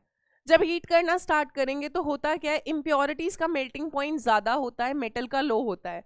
तो जिसका मेल्टिंग पॉइंट लो है वो पहले पिघलेगा। अगर मान लो मेटल का मेल्टिंग पॉइंट 100 डिग्री है और इम्प्योरिटी का मेल्टिंग पॉइंट 300 डिग्री है, तो पहले बेटा 100 पहुंचेगा, हीट होगा, मेटल पिघलेगा, मेटल पिघलेगा तो वो नीचे फ्लो डाउन कर जाएगा। तो यहाँ पर मेटल जो होता है, मेटल जो होता है वो फ्लो डाउन कर जाता है, मेटल फ्लोज डाउन इजीली क्योंकि मेटल का मेल्टिंग पॉइंट लो होता है। तो लिक्वेशन टेक्निक से हम जो मेटल्स प्योरीफाई कराते हैं वो कौन कौन सा होता है बेटा आपका, लेड, ठीक है, पीबी, एसबी, एसएन, ठीक है, और बीआई। सो आपका लेड हो गया, एसबी हो गया, एसएन हो गया, बीआई हो गया, बिस्मथ हो गया। ये मेटल्स को प्योरीफाई कराने के लिए हम कौन सा टेक्निक लगाते हैं, लिक्वेशन। डिस्टिलेशन में क्या होता है बेटा, डिस्टिलेशन के अंदर जो भी मेटल होता है उसका बॉइलिंग पॉइंट लो होता है, इम्प्योरिटीज का बॉइलिंग पॉइंट हाई होता है। तो लो मेटल का बॉइलिंग पॉइंट लो है तो यहाँ पर मेटल जो होता है वो आसानी से वेपर्स में कन्वर्ट हो जाता है, इम्प्योरिटीज नहीं कन्वर्ट हो पाती तो मेटल वेपर्स में कन्वर्ट होता है। डिस्टिलेशन करते हैं, कूल डाउन करते हैं, मेटल पहले मिल जाता है। तो डिस्टिलेशन लगाया जाता है for metals zinc, cadmium, mercury. ये वॉलेटाइल मेटल्स हैं, इनका बॉइलिंग पॉइंट लो होता है, मेटालिक बॉन्ड वीक होता है। तो डिस्टिलेशन से इन मेटल को क्या कराया जाता है बेटा, प्योरीफाई कराया जाता है। जोन रिफाइनिंग टेक्निक बेस्ड है इस प्रिंसिपल पर कि जो इम्प्योरिटीज होती हैं, impurities they tend to remain in molten zone. तो यहां पर क्या करते हैं बेटा, ये मान लो एक इम्प्योर मेटल की रॉड है, एक सर्कुलर हीटर होता है, उसको पास कराते हैं, धीरे धीरे मूव कराते हैं। तो एक मूविंग सर्कुलर हीटर होता है। पहले सर्कुलर हीटर मान लो यहाँ पर है पेन की स्टार्टिंग में, यहाँ का मेटल पिघलेगा, इम्प्योरिटीज भी पिघल गई, मैंने सर्कुलर हीटर को आगे लिया, यहाँ का मेटल पिघलेगा, पीछे का तो कूल हो जाएगा। इम्प्योरिटीज बेटा पिघली हुई जोन में रहना चाहती हैं तो वो आगे चली जाएंगी, पीछे का मेटल कूल हो जाएगा और सॉलिडिफाई हो जाएगा। अब यहाँ का मेटल पिघला, इम्प्योरिटीज नीचे खिसकी, फिर मैं सर्कुलर हीटर को और आगे लेकर गई, यहाँ का मेटल पिघला, इम्प्योरिटीज फिर नीचे बह गई, क्योंकि इम्प्योरिटीज कहाँ पर रहना चाहती है बेटा, मोल्टन जोन में, जहाँ पिघला हुआ जोन है। पीछे का फिर मेटल रह गया, वो कूल हो गया, फिर मैं सर्कुलर हीटर आगे लाई, फिर आगे लाई, आगे लाई। जैसे जैसे सर्कुलर हीटर बेटा आगे आता जा रहा है, इम्प्योरिटीज उसके साथ मोल्टन जोन में आती जा रही है। लास्ट में क्या होता है, इम्प्योरिटीज इकट्ठी हो जाती है एक कॉर्नर पे, उसको कट कर लो, आपको प्योर मेटल की रॉड पीछे मिल जाती है। सो जोन रिफाइनिंग, क्योंकि हम जोन वाइज रिफाइन करते हैं, पहले इधर का मेल्ट करा, फिर आगे मेल्ट करा, फिर आगे मेल्ट करा, फिर आगे मेल्ट करा, ऐसे मेल्ट करते जाते हैं zone wise. Impurities molten zone में आगे आगे आगे आगे आगे करके खिसकती जाती हैं, ठीक है। तो इम्प्योरिटीज आखिरी में इकट्ठी हो जाती हैं, प्योर मेटल की रॉड पीछे बच जाती है। जोन रिफाइनिंग बहुत हाई प्योरिटी मेटल्स को ऑब्टेन करने के लिए यूज होता है, खासकर वो मेटल बेटा जिनसे आपका सेमीकंडक्टर्स बनता है, ठीक है, जैसे बोरॉन हो गया, सिलिकॉन हो गया, जर्मेनियम हो गया, गैलियम हो गया, इंडियम हो गया। इन मेटल्स को प्योरीफाई करने के लिए हम जोन रिफाइनिंग लगाते हैं। चलिए, इसके अलावा बेटा हम इलेक्ट्रो रिफाइनिंग करते हैं। सो इलेक्ट्रो रिफाइनिंग में क्या करते हैं, इलेक्ट्रिसिटी के थ्रू मेटल को प्योरीफाई कराते हैं, रिफाइन कराते हैं। तो यहाँ पर एनोड बनाया जाता है इम्प्योर मेटल का, जिसको भी आपको प्योरीफाई कराना है। कैथोड बनाया जाता है प्योर मेटल को, ठीक है। एनोड आपका बेटा थिक रॉड होता है, कैथोड आपका थिन स्ट्रिप होता है। इलेक्ट्रोलाइट लेते हैं, जो भी मेटल जिसको आपको प्योरीफाई कराना है, उस मेटल का सॉल्यूबल सॉल्ट सोल्यूशन लिया जाता है, ठीक है। मान लो अगर मुझे कॉपर की इलेक्ट्रो रिफाइनिंग करनी है, कॉपर को प्योरीफाई कराना है, तो एनोड बनाऊंगी इम्प्योर कॉपर का, कैथोड बनाऊंगी प्योर कॉपर का, और इलेक्ट्रोलाइट क्या लेंगे बेटा, जिस मेटल को प्योरीफाई कराना है उसी का सॉल्ट सोल्यूशन, और वो पानी में सोल्यूबल होना चाहिए। तो कॉपर सल्फेट ले लेते हैं, उसमें फ्यू ड्रॉप्स एसिड डाल देते हैं, सल्फ्यूरिक एसिड, ताकि कंडक्टिविटी और ज्यादा हो। अब यहाँ पर क्या होता है, मान लो अगर मैं कॉपर की रिफाइनिंग कर रही हूँ, ठीक है, अगर हम कॉपर की ले कर रहे हैं,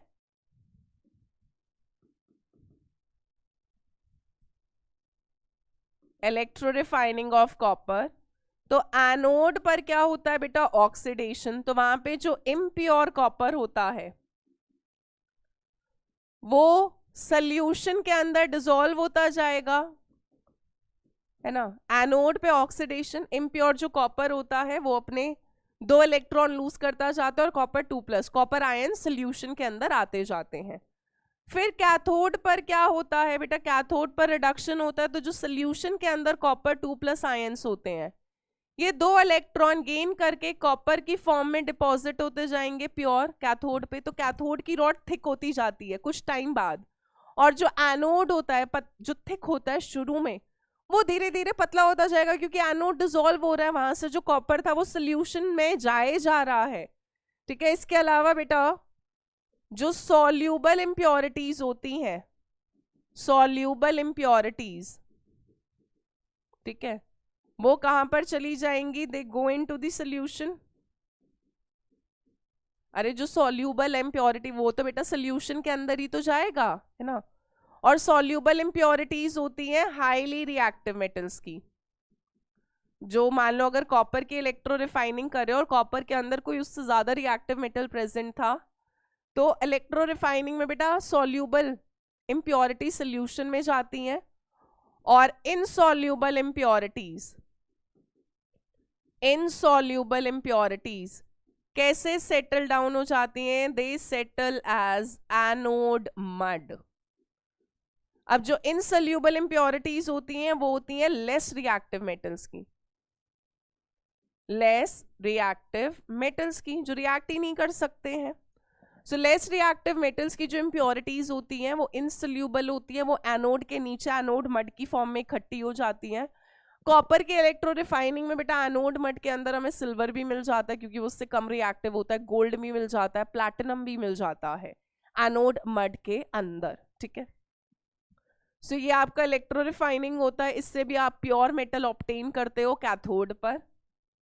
और लास्ट मेथड होता है मेटल्स को प्योरीफाई कराने का बेटा vapour phase refining, vapour phase refining. Vapour phase refining के अंदर हम दो टेक्निक लगाते हैं।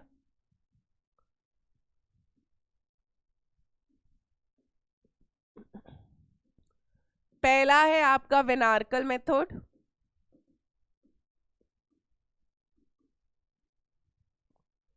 और सेकंड है आपका मुंड्स प्रोसेस।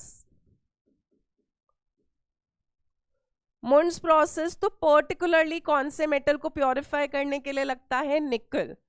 वेनार्कल से कौन कौन से मेटल प्योरीफाई होते हैं बेटा, titanium, zirconium, hafnium and tungsten, ये सारे आपके वेनार्कल से प्योरीफाई हो जाता है। वेपर फेज रिफाइनिंग में हम क्या कर रहे होते हैं, पहले जो बेटा इम्प्योर मेटल होता है उसका एक सूटेबल रिएजेंट के साथ रिएक्शन कराकर एक वॉलेटाइल कंपाउंड बनाया जाता है। क्या बनाया जाता है, वॉलेटाइल कंपाउंड, ठीक है।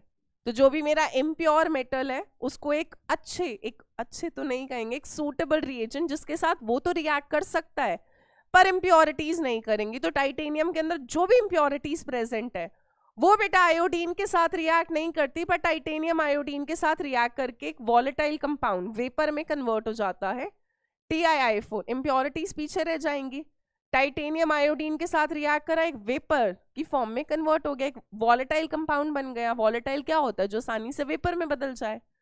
इस कंपाउंड को हम कलेक्ट कर लेते हैं, कूल कर लिया, सॉलिडिफाई हो गया। फिर इस कंपाउंड को बेटा दोबारा तोड़ा जाता है हीट करके, फिर डिकम्पोज करते हैं, फिर आपको टाइटेनियम मिलता है और आयोडीन की वेपर्स उड़ जाती हैं। अब जो टाइटेनियम मिलेगा वो प्योर वाला मिलेगा, ठीक है। ऐसे ही मुंड्स प्रोसेस में क्या करते हैं बेटा, इम्प्योर निकल को सूटेबल रिएजेंट कार्बन मोनोऑक्साइड के साथ रिएक्ट कराते हैं। तो यहां पर एक वॉलेटाइल कंपाउंड बनता है NiCO4, टेट्रा कार्बोनिल निकल, और जीरो होता है निकल का ऑक्सीडेशन स्टेट, ठीक है। आप निकालोगे तो निकल का ऑक्सीडेशन स्टेट जीरो आएगा, टेट्रा कार्बोनिल निकल जीरो। या मैंने बैलेंस नहीं करा है। अगेन मेटल कार्बोनिल के साथ कार्बन मोनोऑक्साइड के साथ रिएक्ट कर लेता है, इंप्योरिटीज नहीं करती, इंप्योरिटीज पीछे रह जाती हैं। फिर इस वॉलेटाइल कंपाउंड को बेटा स्ट्रांगली हीट करके तोड़ा जाता है। जब ब्रेक डाउन करेंगे तो निकल मिल जाएगा और कार्बन मोनोऑक्साइड गैस की फॉर्म में निकल जाएगा। और अब जो आपको निकल मिलता है वो कौन सा मिलता है, प्योर मिलता है। इसको हम वेपर फेज रिफाइनिंग बोल रहे हैं क्योंकि हम वेपर में कन्वर्ट करते हैं वॉलेटाइल कंपाउंड, फिर उसको कलेक्ट करते हैं, ठंडा करते हैं, सॉलिडिफाई हो जाता है, फिर ब्रेक डाउन दोबारा करते हैं। So this is vapour phase refining. अलग अलग तरीकों से मेटल को प्योरीफाई करा जाता है, बट कुछ भी करें हमें अल्टीमेटली क्या चाहिए बेटा, प्योर मेटल चाहिए होता है। So that's how we purify the metal. इसके अलावा बेटा एक क्वेश्चन आ जाता है एलिंगम डायग्राम से। कहां से आ जाता है आपको, एलिंगम डायग्राम से। तो यहाँ पर जो जो सवाल बनते हैं मैं आपको सिर्फ वही करा रही हूं, पूरी कहानी हमें नहीं समझनी। पहला सवाल आता है बेटा, एलिंगम डायग्राम किसका प्लॉट होता है, ये प्लॉट होता है डेल्टा जी वर्सेस टी का। डेल्टा जी यानी change in Gibbs free energy versus temperature का ग्राफ होता है। ये ग्राफ आपको स्पॉन्टेनिटी बताता है रिडक्शन की, कि कौन सी रिडक्शन स्पॉन्टेनियस है, कौन सी नॉन स्पॉन्टेनियस है। डेल्टा जी जहां पर नेगेटिव होगा बेटा, यानी वहां पे रिडक्शन कैसी होगी, स्पॉन्टेनियस। जहां पर डेल्टा जी पॉजिटिव होगा यानी वहां पे जो रिडक्शन होगी वो कैसी होगी आपकी, नॉन स्पॉन्टेनियस। जैसे calcium magnesium oxide, aluminium oxide और क्रोमियम ऑक्साइड को रिड्यूस कर सकता है क्योंकि बेटा कैल्शियम इन सबसे ऊपर आता है ना। तो मैग्नीशियम, कैल्शियम मैग्नीशियम ऑक्साइड को मैग्नीशियम में, एल्यूमिनियम ऑक्साइड को एल्यूमिनियम में, क्रोमियम ऑक्साइड को क्रोमियम में रिड्यूस कर सकता है क्योंकि कैल्शियम उनसे ज्यादा रिएक्टिव है, डिस्प्लेस कर सकता है, स्पॉन्टेनियस है। But chromium calcium oxide, magnesium oxide और एल्यूमिनियम ऑक्साइड को नहीं रिड्यूस कर सकता क्योंकि बेटा क्रोमियम नीचे है। तो यहाँ पर डेल्टा जी पॉजिटिव आता है, यानी ये वाली रिडक्शन नॉन स्पॉन्टेनियस है, खुद से नहीं होती है। ठीक है, इसके अलावा जहां पे बेटा दो लाइंस इंटरसेक्ट करते हैं, दो ग्राफ इंटरसेक्ट करते हैं, यहाँ पर डेल्टा जी 0 होता है, change in Gibbs free energy 0 होता है। और जब डेल्टा जी 0 होता है यानी प्रोसेस जो होता है, जो आपका प्रोसेस होता है वो किस में होता है, इक्विलिब्रियम में होता है। तो दूसरा सवाल यहाँ से आता है कि यहाँ पे जो दो ग्राफ इंटरसेक्ट कर रहे हैं, पॉइंट ए क्या रिप्रेजेंट करता है? पॉइंट ए रिप्रेजेंट कर रहा है इक्विलिब्रियम, जहां पर डेल्टा जी क्या होता है, 0 होता है। दूसरा सवाल आता है ये वाला। इसके अलावा एक और चीज पर सवाल आता है बेटा, जहां पे भी आपको ग्राफ में सडन चेंज दिखे, ठीक है, sudden change in slope, graph में किसी के भी ग्राफ में अगर आपको सडन चेंज दिख रहा है तो वो रिप्रेजेंट करता है आपका फेज चेंज। फेज चेंज का मतलब मेल्टिंग हो रहा होगा या वेपराइजेशन हो रहा होगा, जिससे आप ध्यान देना यहां पर आपको एकदम ग्राफ में सडन चेंज दिख रहा है स्लोप में एकदम से, ये मेल्टिंग रिप्रेजेंट कर रहा होगा। यहां पर देखो सडन चेंज है, मेल्टिंग रिप्रेजेंट कर रहा होगा, या वेपराइजेशन, जो भी मेटल जो भी एलिमेंट है जो स्टेट में उस हिसाब से, सॉलिड है तो लिक्विड में, लिक्विड है तो गैस में, उस हिसाब से। तो अगर सडन चेंज आ रहा है स्लोप में वो मेल्टिंग रिप्रेजेंट करता है, फेज चेंज रिप्रेजेंट करता है basically. Ellingham diagram delta G versus T का प्लॉट है, क्या रिप्रेजेंट करता है, रिडक्शन की, जो मेटल ऑक्साइड का मेटल में रिडक्शन है वो स्पॉन्टेनियस है या नॉन स्पॉन्टेनियस है। जहां पे दो ग्राफ इंटरसेक्ट कर रहे हैं वहां पे डेल्टा जी 0 होता है, इक्विलिब्रियम होता है। तीसरा यहां से सवाल होता है कि अकॉर्डिंग टू एलिंगम डायग्राम बेटा जितना भी ग्राफ में नीचे मेटल होता है वो अपने ऊपर सबको रिड्यूस कर सकता है, अपने ऊपर के सबको, यानी मैग्नीशियम एल्यूमिनियम को, जिंक को, आयरन को, कॉपर को, सबको किस में रिड्यूस कर सकता है, इन सब ऑक्साइड को मेटल में रिड्यूस कर सकता है। तो the below metal can reduce the oxide of metal above it in the curve. ठीक है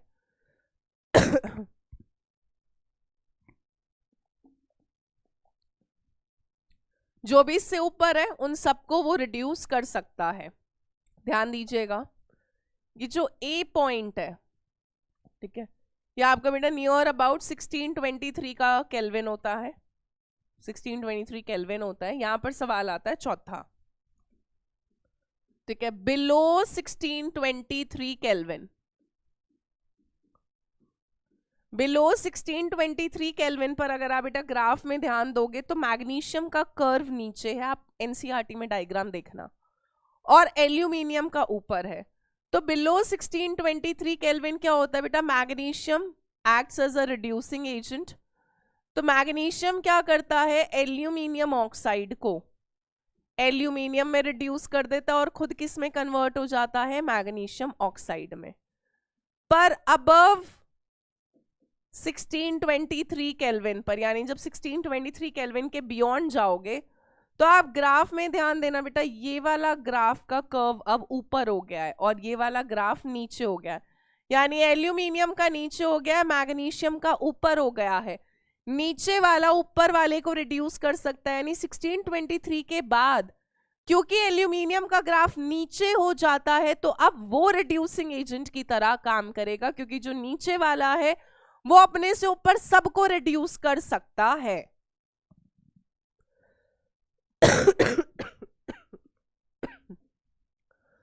सो अबव 1623 केल्विन बेटा, क्योंकि एल्यूमिनियम का ग्राफ नीचे आ गया तो अब एल्यूमिनियम किसकी तरह एक्ट करता है, रिड्यूसिंग एजेंट की तरह। तो अब एल्यूमिनियम मैग्नीशियम ऑक्साइड को मैग्नीशियम में रिड्यूस करता है और खुद किस में ऑक्सीडाइज हो जाता है, Al2O3 में।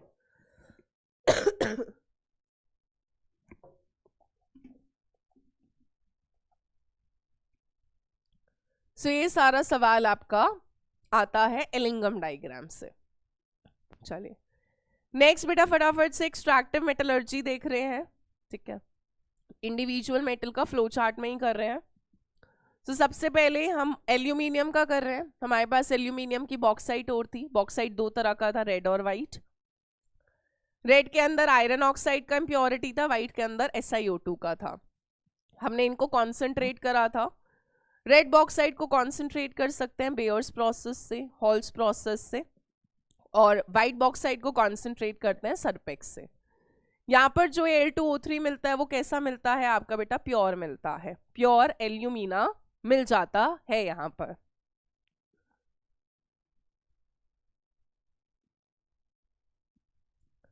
चलिए, अब हमने बेटा प्योर एल्यूमिना ऑब्टेन कर लिया, इम्प्योरिटीज हटा दी, एक सूटेबल सॉल्वेंट लिया था जिसमें इम्प्योरिटीज डिसॉल्व नहीं हो रही थी, और डिसॉल्व हो गया था। फिल्ट्रेशन से इम्प्योरिटीज को हटा लिया जाता है और मिल जाती है। एक सेकेंड दीजिएगा।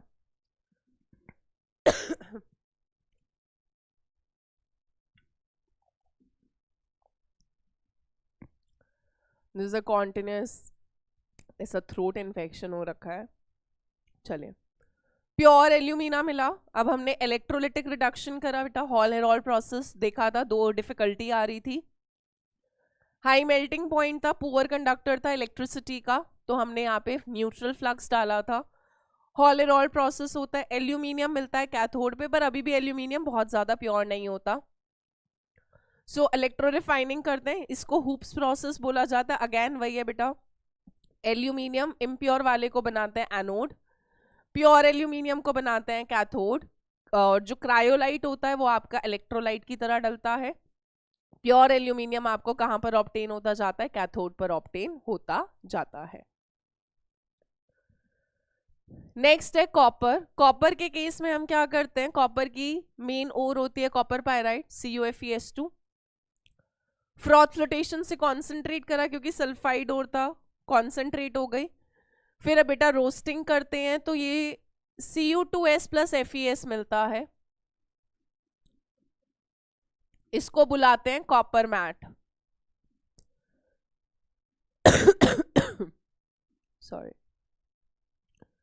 अब मेन आपको यहाँ पे कॉपर चाहिए, FeS बेटा इम्प्योरिटी की तरह प्रेजेंट होता है, तो जब हम रोस्टिंग करते हैं तो FeS कन्वर्ट होता है FeO में। फिर ये बेसिक इम्प्योरिटी है, सिलिका डालते हैं SiO2 एसिडिक फ्लक्स, स्लैग की फॉर्म में निकल जाता है FeO।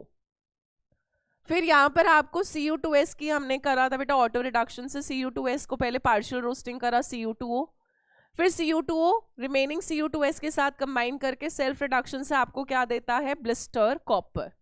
ब्लिस्टर कॉपर मिल गया, बट अभी भी कॉपर बहुत ज्यादा प्योर नहीं होता। पोलिंग करते हैं। पोलिंग कब करते हैं? जब मेटल के अंदर उसकी खुद की ऑक्साइड की इम्प्योरिटी होती है, यानी कॉपर के अंदर कॉपर ऑक्साइड की इम्प्योरिटी होती है। तो एक ग्रीन लॉग ऑफ वुड लेते हैं जिसको हम पोल बुलाते हैं। ग्रीन लॉग ऑफ वुड के अंदर आपकी कार्बन या हाइड्रोकार्बन्स होते हैं, तो वो क्या करते हैं? Cu2O को, ये पोल से मिल रहा है, लकड़ी से मिल रहा है, कॉपर में रिड्यूस कर देता है और आपको मेटल प्योर मिल जाता है। काफी हद तक प्योरीफाई हो जाता है पोलिंग में। पर और प्योर कॉपर करने के लिए electro refining, anode impure copper, cathode pure copper, electrolyte copper sulphate plus dilute sulphuric acid से ऑब्टेन हो जाता है। क्वेश्चन कहाँ कहाँ से आता है? What is copper matte? पहला। What is blister copper? Second. Copper के एक्सट्रैक्शन में SiO2 आपका क्या डलता है? एज एसिडिक फ्लक्स, क्योंकि FeS इम्प्योरिटी होती है तो पहले रोस्टिंग करके ये FeO में कन्वर्ट होता है। ठीक है, ये इम्प्योरिटी है तो पहले रोस्टिंग करा, फिर FeO प्लस SiO2 फ्लक्स के साथ कंबाइन करके क्या बना दिया बेटा? FeSiO3 का स्लैग बना दिया। ठीक है, तो पहले FeS को FeO में बदलते हैं रोस्टिंग से, फिर FeO को एसिडिक फ्लक्स के साथ रिएक्ट करके स्लैग की फॉर्म में रिमूव कर देते हैं। ब्लिस्टर कॉपर से आता है और कॉपर की इलेक्ट्रो रिफाइनिंग से सवाल आता है। तो 99.99% प्योर कॉपर हमें इलेक्ट्रो रिफाइनिंग से मिल जाता है। नेक्स्ट है आयरन। आयरन में आयरन की बड़ी सारी ओर होती हैं, कार्बोनेट हो गया, ऑक्साइड हो गया, मैग्नेटाइट, हेमाटाइट। जनरली इनको हम हाइड्रोलिक वॉशिंग, जिसमें ओर भारी होती थी, इम्प्योरिटी हल्की होती थी, उससे कॉन्सेंट्रेट करते हैं। कैल्सिनेशन और रोस्टिंग दोनों कैरी आउट करा जाता है ताकि जो भी मॉइस्चर है, साइडराइट है, कार्बोनेट है, तो वो ऑक्साइड में कन्वर्ट हो जाए। फिर Fe2O3 को बेटा कार्बन रिडक्शन मेथड से स्मेल्टिंग से रिड्यूस करा जाता है, कार्बन रिड्यूसिंग एजेंट की तरह डाला जाता है। इसके अलावा आयरन के अंदर, आयरन की जो मेटलर्जी होती है उसके अंदर आपका SiO2 का इम्प्योरिटी होता है, सिलिका का, तो वहां पर बेटा बेसिक फ्लक्स डाला जाता है कैल्शियम कार्बोनेट। हीटिंग के टाइम पर वो CaO में कन्वर्ट हो जाता है, तो ये बेसिक फ्लक्स हो गया। या आपकी इम्प्योरिटी हो गई एसिडिक, और आपका स्लैग बन जाता है CaSiO3 का, ठीक है। अब ब्लास्ट फर्नेस में करा जाता है, तो ब्लास्ट फर्नेस एक पूरा सेटअप होता है जिसके अंदर डिफरेंट टेम्परेचर जोन्स होते हैं। वहां से जो हमें आयरन मिलता है वो पिग आयरन होता है, जो सबसे बेकार क्वालिटी का आयरन होता है, उसमें बहुत सारी इम्प्योरिटीज होती है। आयरन का परसेंटेज ज्यादा नहीं होता, इम्प्योरिटीज काफी ज्यादा होती हैं, तो पुडिंग प्रोसेस करा जाता है। पुडिंग से carbon, sulphur, silicon, phosphorus, manganese, इनकी इम्प्योरिटीज को जितना हम रिमूव कर सकते हैं करते हैं, और जो रॉट आयरन मिलता है वो हमें सबसे बेस्ट क्वालिटी का आयरन मिल जाता है। सो ये बेटा पूरा ब्लास्ट फर्नेस होता है जिसमें डिफरेंट टेम्परेचर जोन होते हैं। जैसे आप देखोगे नीचे की तरफ आ रहे हैं, हाई टेम्परेचर होता जा रहा है। यहाँ पर एक सवाल इससे आया हुआ था कि ब्लास्ट फर्नेस के अंदर मैक्सिमम टेम्परेचर कितना रीच हो सकता है। एज पर एनसीईआरटी डायग्राम के अंदर 2170 है, ऑप्शन के अंदर आपके पास 2200 केल्विन था, तो 2170 इज नियर अबाउट 2200 केल्विन। तो this is the maximum temperature जो हम ब्लास्ट फर्नेस के अंदर रीच कर सकते हैं। तो हम अपनी ओर डालते हैं, लाइमस्टोन फ्लक्स डालते हैं, कार्बन कोक रिड्यूसिंग एजेंट डालते हैं, अलग अलग जगहों पे रिएक्शन हो रहे होते हैं, रिएक्शन याद करने की जरूरत नहीं है, मेन जो रिएक्शन है वो ध्यान रखना। एक ये, एक आपका स्लैग वाला। इसके अलावा यहां से जो आयरन पहले मिलता है बेटा वो स्पॉन्ज आयरन होता है, बट वो अल्टीमेटली फिर दोबारा कन्वर्ट हो रहा होता है, और लास्टली जो आपको मेटलर्जी से ब्लास्ट फर्नेस से आयरन मिलता है वो आपको पिग आयरन मिलता है। पिग आयरन सबसे इम्प्योर फॉर्म होता है आयरन का, इसके अंदर कार्बन का परसेंटेज सबसे ज्यादा होता है। और टाइप्स ऑफ आयरन से सवाल आते हैं कि आयरन के क्या क्या टाइप्स हैं, तो पिग आयरन सबसे बेकार क्वालिटी का, आयरन का परसेंटेज कम होता है, कार्बन का कंटेंट या ज्यादा होता है, 4 से 5% कार्बन का। फिर होता है कास्ट आयरन। कास्ट आयरन बेटा पिग आयरन से बनाया जाता है, पिग आयरन को पिघलाया जाता है, उसमें आयरन स्क्रैप्स डालते हैं, थोड़ा कोक दोबारा डालते हैं और हीट करते हैं, तो और इम्प्योरिटीज जो होती है वो वेपर्स की फॉर्म में निकल जाती हैं, और आपका आयरन थोड़ा और रिच हो जाता है, क्योंकि अब इम्प्योरिटी का परसेंटेज 2.5 से 5 भी नहीं कहूंगी, 2.5 से 3% होता है कार्बन का कंटेंट। तो बेसिकली क्या है, जो क्वालिटीज ऑफ आयरन होती है वो कार्बन के कंटेंट पर क्लासिफाई होता है। कार्बन का परसेंटेज जितना ज्यादा उतना बेकार, कार्बन का परसेंटेज जितना लो उतना बढ़िया आयरन होता है। सो कास्ट आयरन के अंदर कार्बन का कंटेंट कंपैरेटिवली पिग आयरन से लोअर होता है। फिर आता है बेटा स्टील। स्टील सबसे कॉमन वेराइटी है, कॉमर्शियल वेराइटी है आयरन की, जो हम यूज करते हैं अपनी डेली लाइफ में। यहाँ पर कार्बन का परसेंटेज और कम हो गया, 0.25 से 2%।